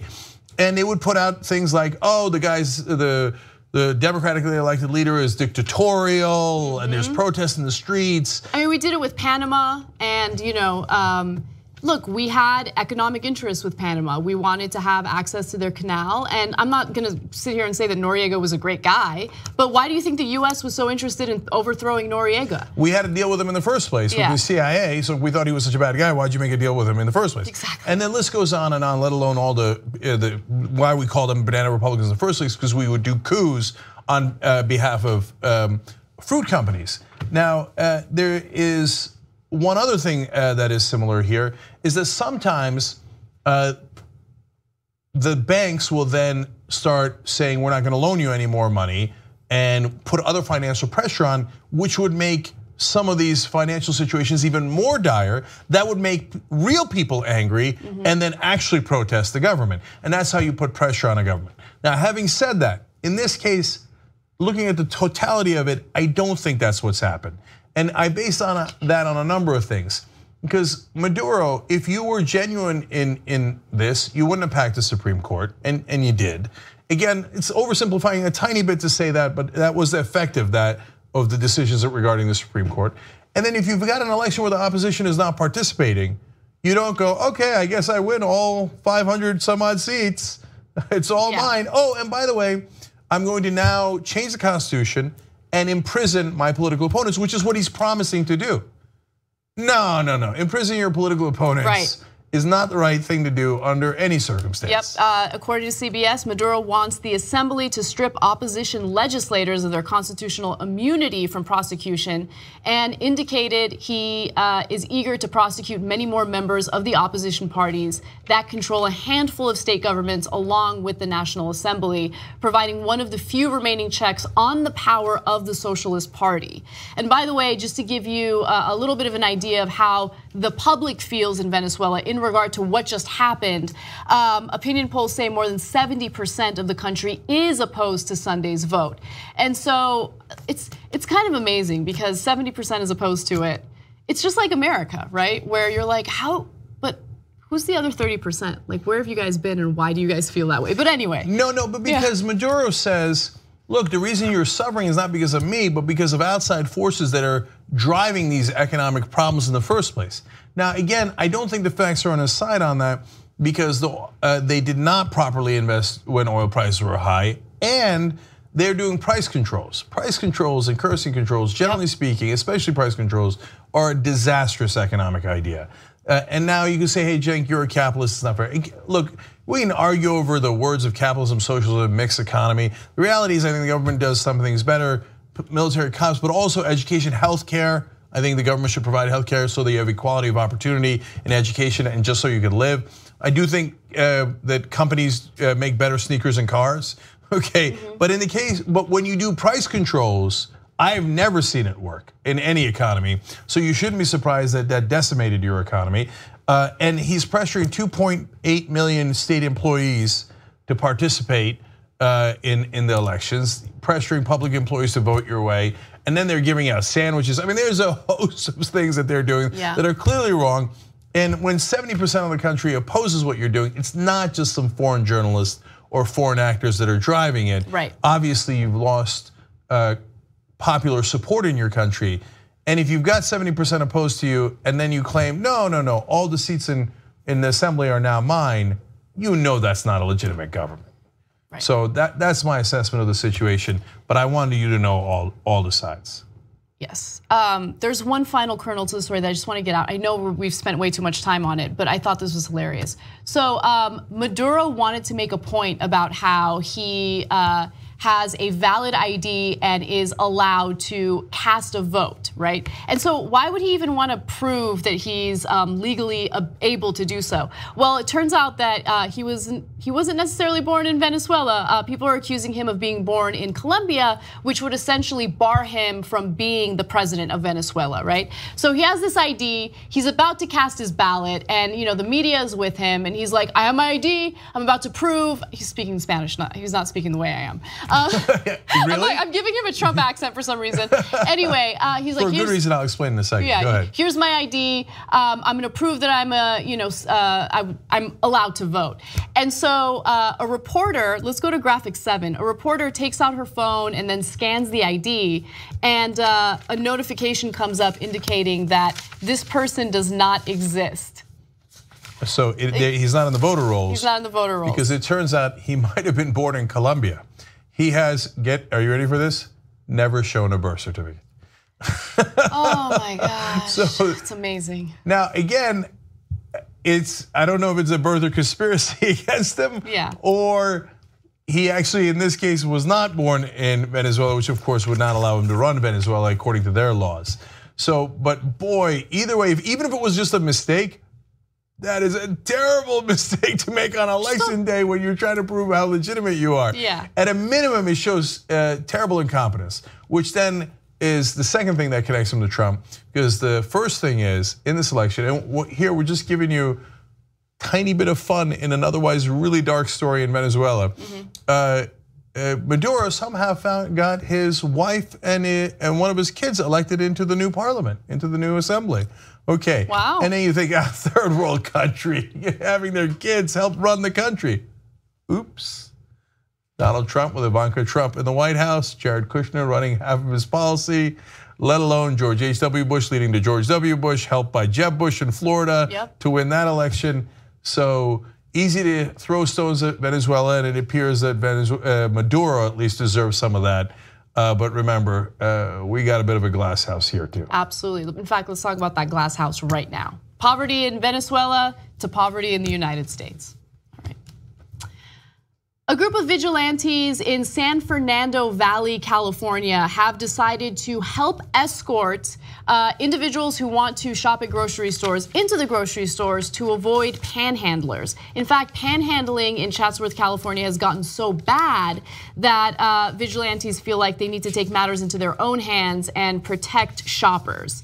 So let's hear from Cher Bentley, who happens to be the person who founded a Facebook page to kind of mobilize people to be these vigilantes. She says, we've had a lot of concerns about aggressive panhandling, the homeless using the entrance to Ralph's as a bathroom, and people have stopped shopping here and are going to other areas, which is bad for our community. Instead of people being scared and running off, we thought we would come here and escort people who feel unsafe. We want people to shop in our community without being fearful.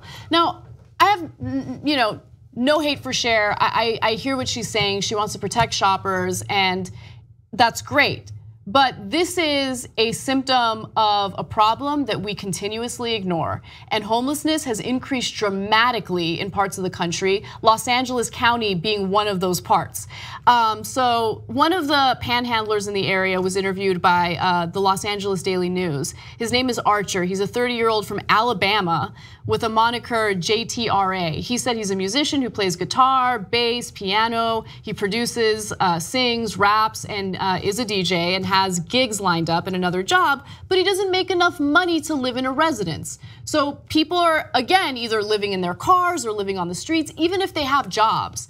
And so I think a lot of people in the country can relate to this right now. And I'm gonna give you the reasons why we're seeing more and more homelessness in just a second, but I want you to jump in. Yeah, on this one I got mixed feelings too, and I'll tell you why. So the case of JTRA, who clearly has too many letters in his name, but in his initials, but it seems like a good guy, and he's on hard times. And you read some of his quotes, and it's gut wrenching. He's like, look, man, we're barely trying to survive here. I got a job, I don't make enough money, and you feel terrible for him. And that is the case probably for a lot of the homeless. On the other hand, some of the homeless do have drug issues, and we can't be naive about that, and have mental illness issues. Yep. So if you say to me, okay, are you comfortable with yourself or your family or whatever, walking past someone who you think has a decent chance of having mental illness, look, walking past is too strong. Of course you can walk past them. There's homeless, unfortunately, in all these cities, and we don't give them proper care. But if some people feel uncomfortable with it and they want to be escorted in, I'm not sure that I think that's a terrible thing. Do you see what I'm saying? No, look, like I said, I do not blame anyone who wants to get involved and protect customers who want to go in and shop. And look, I'm going to be honest, I've personally experienced homeless people who have untreated, because they're homeless, untreated mental problems or mental conditions. And there was one time when I was running in my neighborhood, and a guy started coming at me. He took off his belt. He started swinging it and started coming in my direction. And I had to run in the other direction as fast as I could because I was scared. But this problem is going to get worse, and it is getting worse at this very moment for a number of different reasons. But the two issues that I want to focus on, and you're going to roll your eyes, but housing, that's definitely a problem. I'm not rolling my eyes. No, I know, but it's an issue that I care about because, look, we can build moats around ourselves as much as we want, right? But we all want to live in nice, safe communities where everyone has a chance to survive. And I feel like we are just completely diminishing any and all opportunities for people to live peaceful, prosperous lives. LA is a perfect example. So let's go to graphic 12, because I want to talk a little bit about what's happening in LA specifically. There was something called the Ellis Act, right?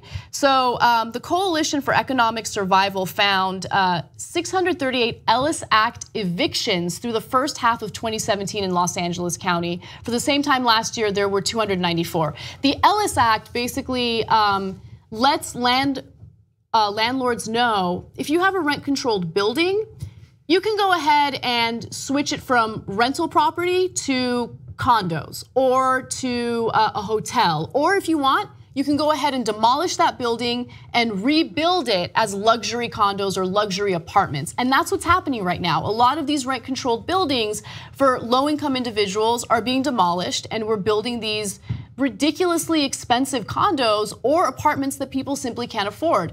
The occupancy rate in downtown LA right now is 12%. And the reason why is because they're building these luxurious places that people can't afford, right? And so it's a dumb idea to get rid of rent-controlled buildings and then go ahead and build these crazy-ass condos that people can't afford. Okay, well then we're gonna see more homeless people on the streets. Okay, so I think that we agree on the problem. We just don't quite agree on the solution. I think the solution is to help the people who are homeless, and I know you agree with that portion of it. Right. And to help, like Utah did a really interesting program where they had this crazy idea. They're like, well, we got homeless, why don't we build them homes?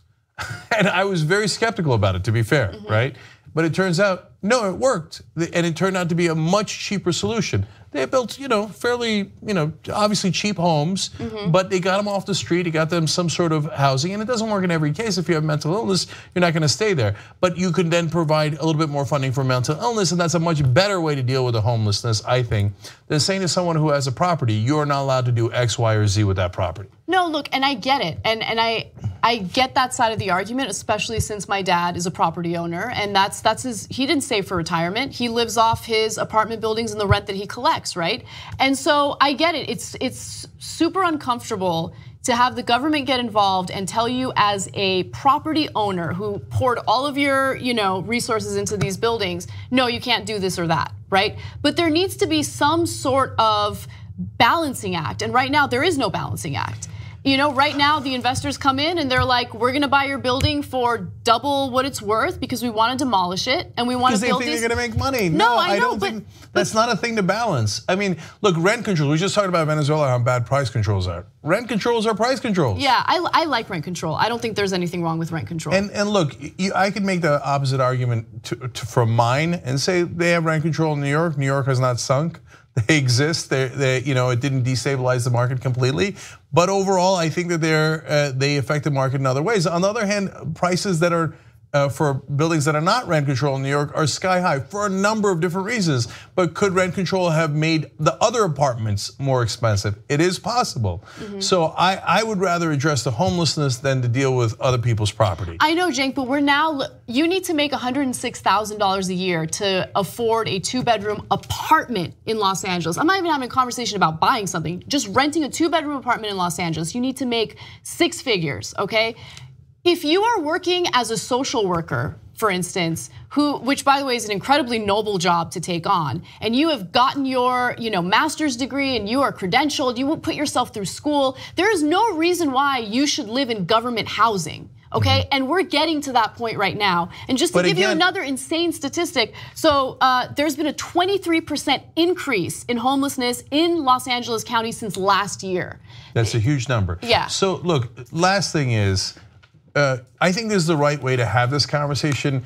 I don't like the black and white where we say, no, it's all X people's fault, or on the conservative side say like, oh, homeless, just get them out of the streets. Who cares about them, right? No, come on. If you're a decent human being, you got to care about these folks. And it's not like they're bums. Why did it go up so? Did a quarter more decide to become, lazy over the last year? No, there's obviously economic conditions that are driving it. I just think we're better served not only in doing the things that we talked about, but you're right. People are not getting paid decent wages. So then I would say we should increase the minimum wage. We should find better opportunities, free college education, so you have equality of opportunity. I would just address it from a different angle than you would. Right. And I know you don't disagree with the things that I'm saying. No, I don't disagree. I think that you have good solutions. I'm not against those solutions. But one other thing that I would do is, you're a foreigner who wants to invest in US property, no, you're done. Okay? Unless you come here, you are a US citizen, and then you want to buy property, fine. But if you are living in Russia or living in China and you want a way to launder your money, you don't get to do it with US properties. I like that now the progressives the conservatives have anchor babies, liberals now have anchor apartments. We're against anchor apartments. Conservatives should join us on that cause. All right, we'll agree on that note. All right, when we come back, some fun stories for you guys, and of course, another disastrous one in today's police state. All right, we'll be right back.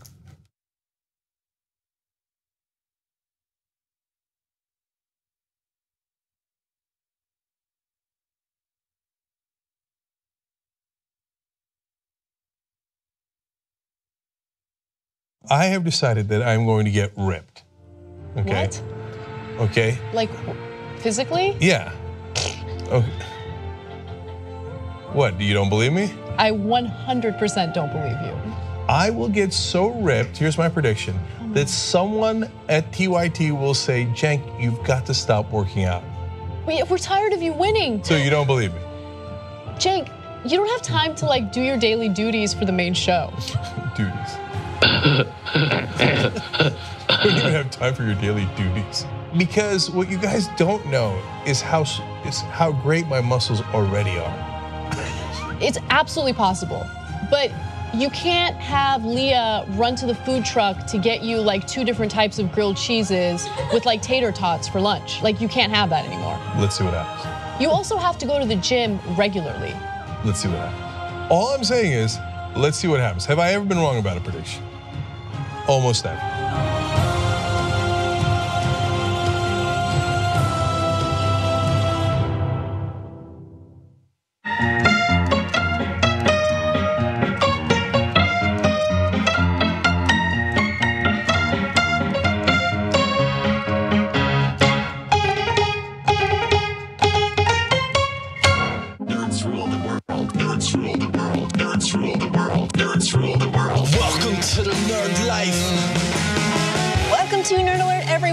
An exciting show for you this week. Glad to communicate with all the nerds out there. What's beautiful about Geeks is Geeks are open to everybody.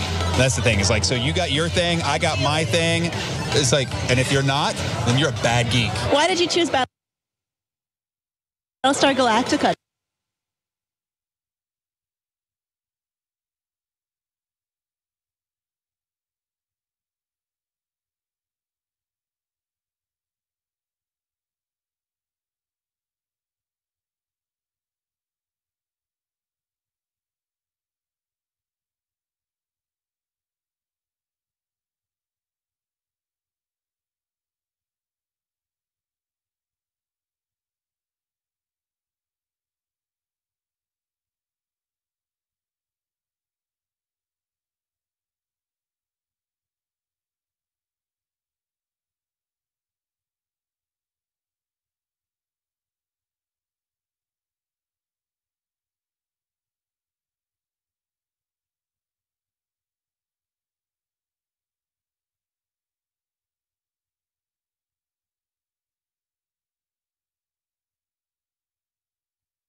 All right, back on the Young Turks. Members of the day are Adam McArdle and Dylan Gorton.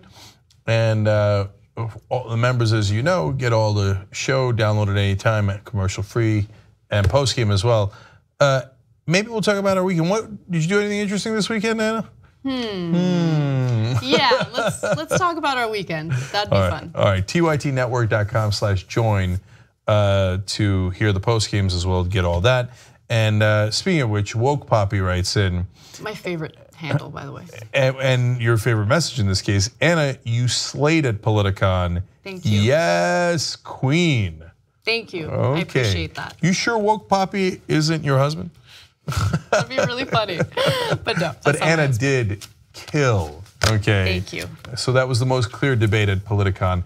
Check that out on youtube.com/TYT. And apparently we'll talk about it a little bit in the post game, where I'm going to try to convince Anna to run for Senate. Okay, all right. So what's next, Anna? All right. An investigation into the behavior of 2 Border Patrol agents is making headlines after a 16-year-old who was attempting to smuggle drugs into the country was encouraged to drink liquid meth. Now, the 16-year-old Cruz Marcelino Vasquez Acevedo was trying to come into the country, and he had a backpack that contained 2 bottles with a yellowish liquid. And so, of course, the agents looked at that liquid, asked him what it was, and he claimed that it was apple juice. Now, he told them that the bottles contained apple juice. Officers, of course, didn't believe him and did an initial test on the liquid, but one that is not effective at revealing liquid methamphetamine, which is exactly what this liquid was.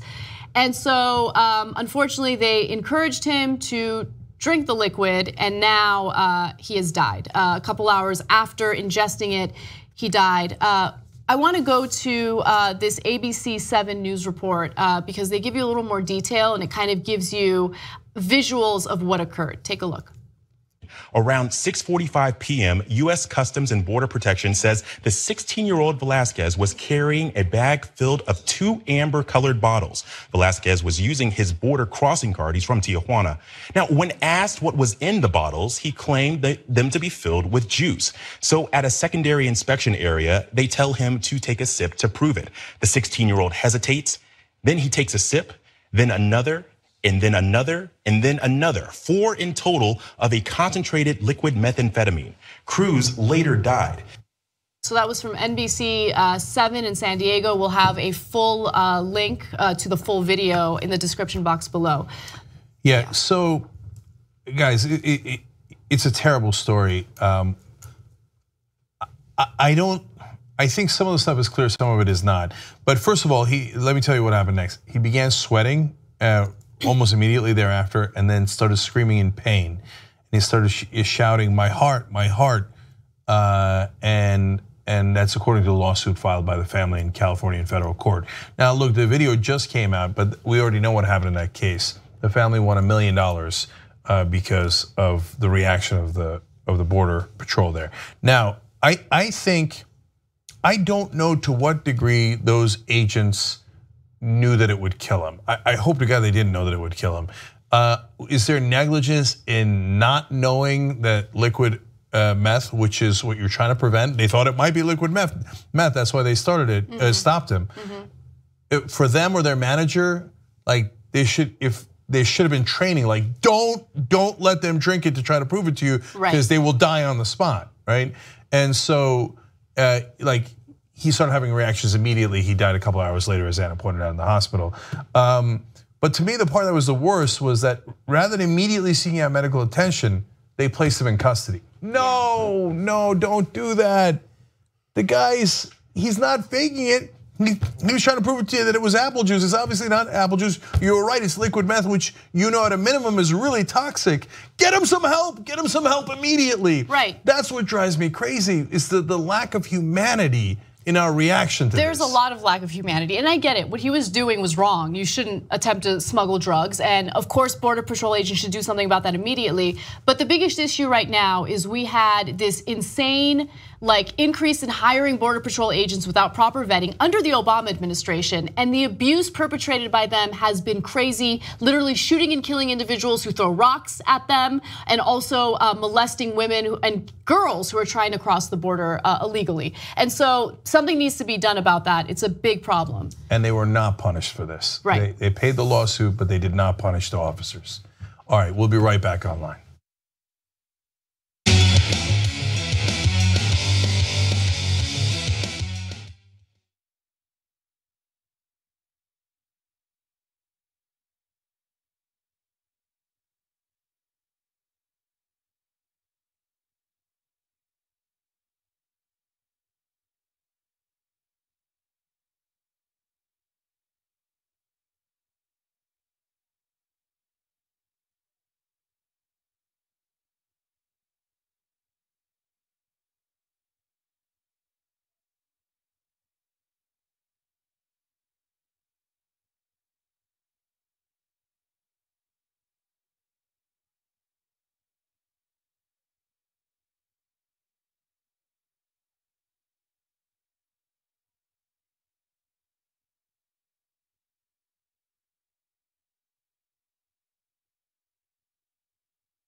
All right, we're back.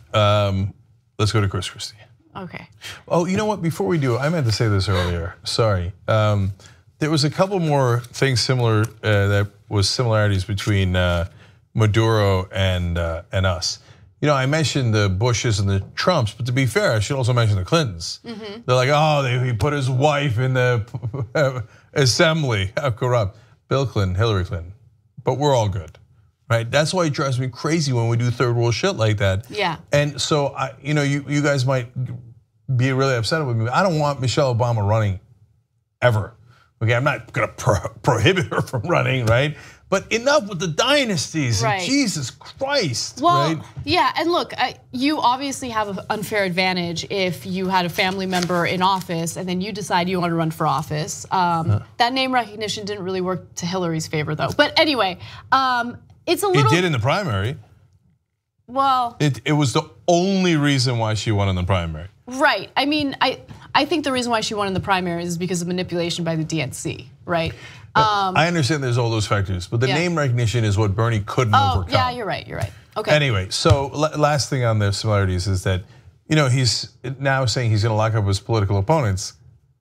Trump, during the convention, had everybody chanting, "Lock her up, lock her up." So we're not that far removed. We're like this much removed, maybe not this, but this much, right? So that's what we're worried about, guys. Anyway, let's go to another political thug. All right. Here. As we all know, Chris Christie is not doing so well when it comes to his approval rating, and people have been heckling him and giving him a difficult time. In fact, after he shut down a beach and then enjoyed that shut down beach with his family, his own constituents called him while he was on a radio show and started yelling at him and talking about how corrupt he is, and he didn't take too kindly to that. He's trying to be a sports talk show host, by the way. And he's really trying to do that. Yeah, he is, because he couldn't get a job in the Trump administration. So he's like, I don't know, I'm gonna be out of a job soon, I need something. I thought that was a joke. No, it's true. He was on the Fan with Mike Francesca. And the names they called him were Bully and Fat Ass.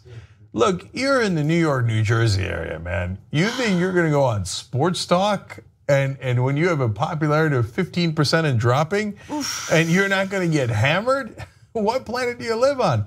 He was at a Mets game and he caught a foul ball or a fly ball or whatever, the foul ball. This is pretty bad. Yeah, and he's like, I caught it. It was a boo, Sigtula, boo. Okay, they booed him mercilessly. Okay. Well, like that's what happens when you're like, none of you can go on the beach, but I will. Like, yeah, of course, let alone the bridges shut down, let alone the fact that You know, all the ways that he just let New Jersey go and didn't care what happened in the state, et cetera. Anyway, yes. So now he's in more trouble. Now he's in more trouble. Apparently, he was at a baseball game and a Cubs fan heckled him. And instead of just letting it go, he decided to get into the Cubs fan's face. Let's take a look at the video. You're a big shot. Appreciate that. What did he say to you? There was a Secret Service right there. What did he say? I don't know. You want to act like a big shot?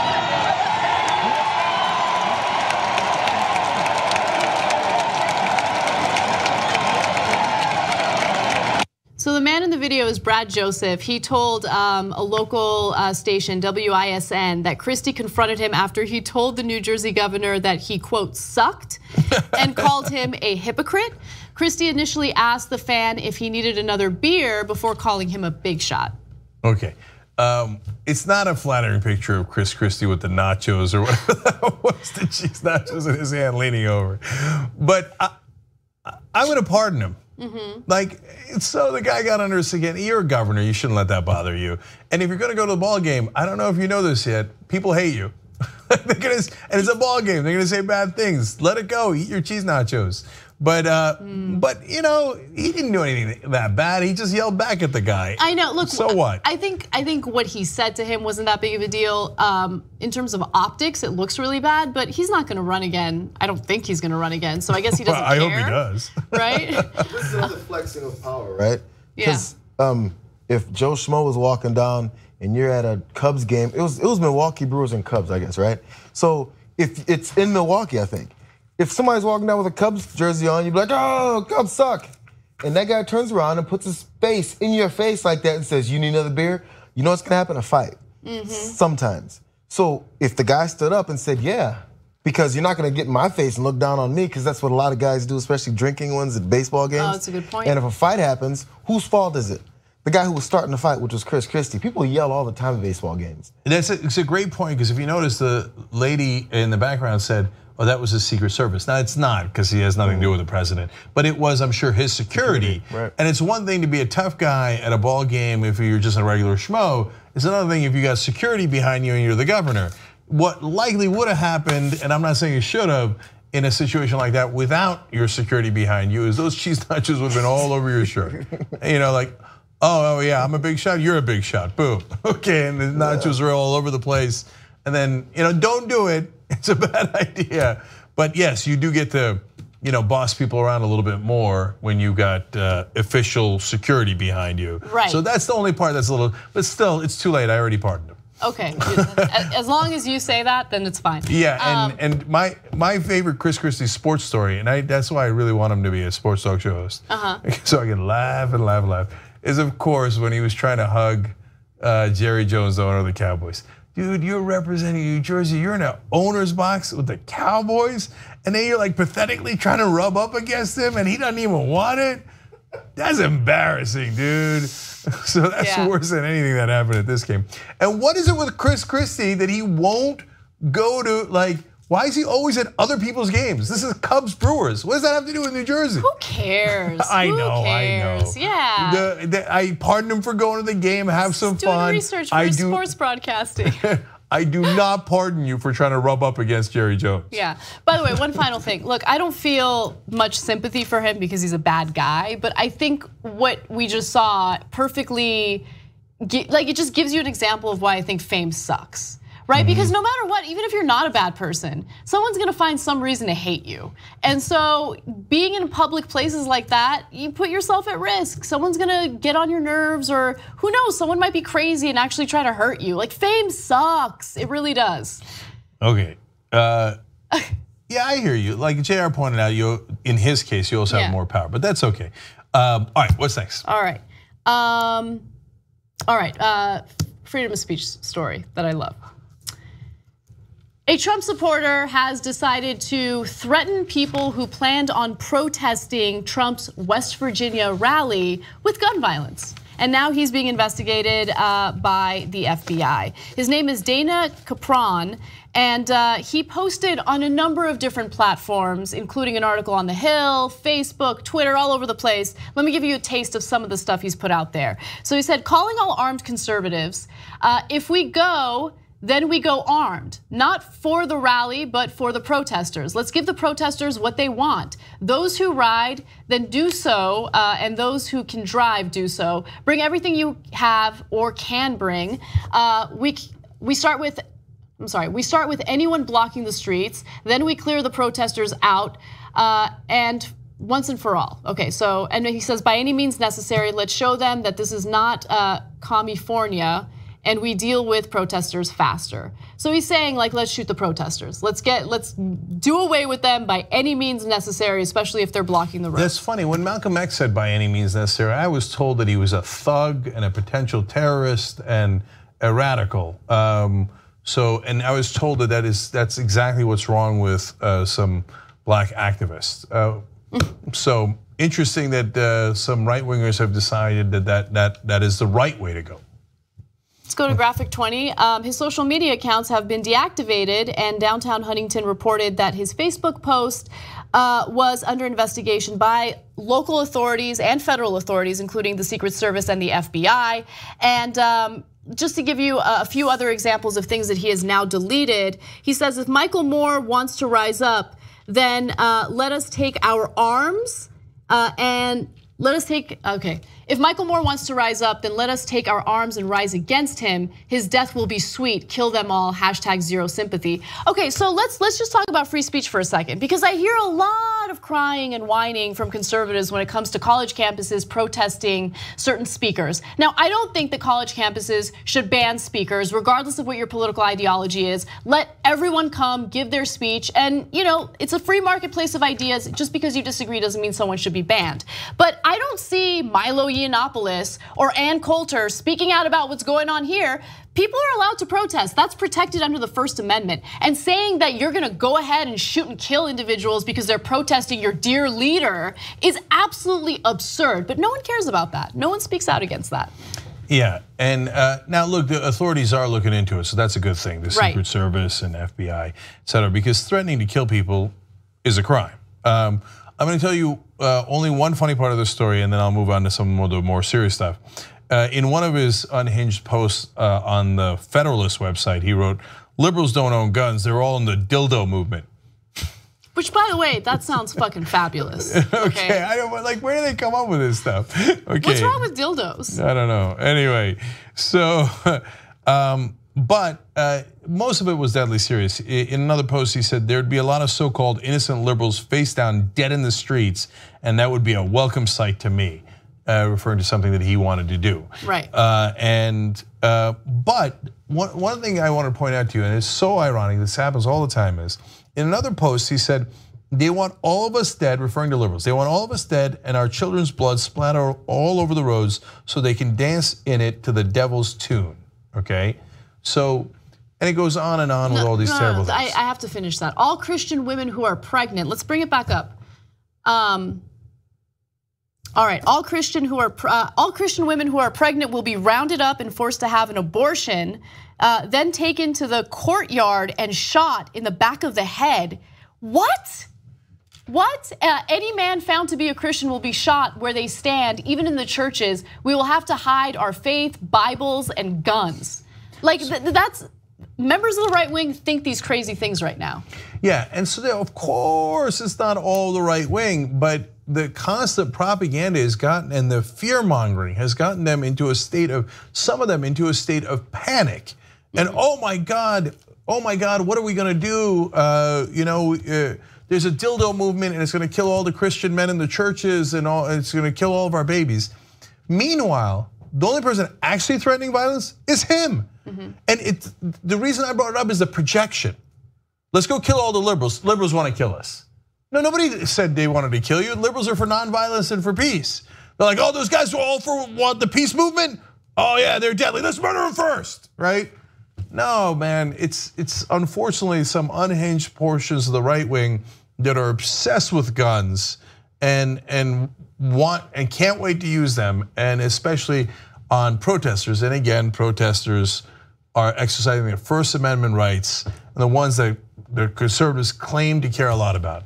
And finally, that hashtag that he had in the tweet about killing Michael Moore and killing them all is like the essence of extreme right-wing ideology. Hashtag zero sympathy. That's it right there in a nutshell. I have no sympathy for anyone who isn't me. For me, oh my God, I'm worried about they're gonna come and kill me in the middle of the night with dildos or whatever's going on, right? But for you guys, hashtag zero sympathy. If I'm not you, I don't care.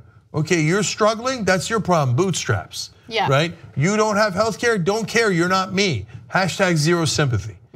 And so on a there's a new, I don't know if it's new. It's the first time that I've heard it, and it's interesting because I've been pointing out that it seems like there are people in the country who don't have any empathy. But what I've heard over and over again recently from conservatives is emotions have no place in politics, right?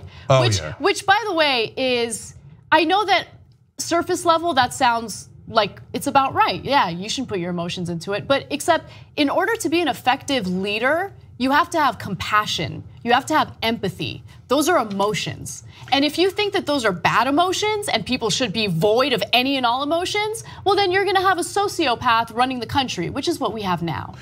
And by the way, it's also another hypocrisy on their part. They say, now don't do emotions. That's why you should really concentrate on fear. Be afraid of the immigrants, be afraid of the Muslims. What emotions? What do you mean? Fear, watch out, look at all those Muslim countries, the 6 countries that have brought all these people and killed everybody. Who did they kill? Nobody. You have no facts, all you have is emotions. I'm afraid, I'm so afraid of the gays and the dildo movement, I'm afraid, oh my God. And the campuses, they're filled with liberals, I'm so afraid. Don't use emotion though. Don't use emotion, and let alone the hate. Yeah. And what a weird upside down world where they think the emotions of fear and hate are awesome, but the other ones, compassion, hey, don't get emotional. Okay, all right, we're way out of time. When we come back, yes, we were at Politicon over the weekend. We'll have a discussion about that and see if we can get Anna to become a US Senator. So tytnetwork.com/join to become a member. We'll see you over there. Bye-bye.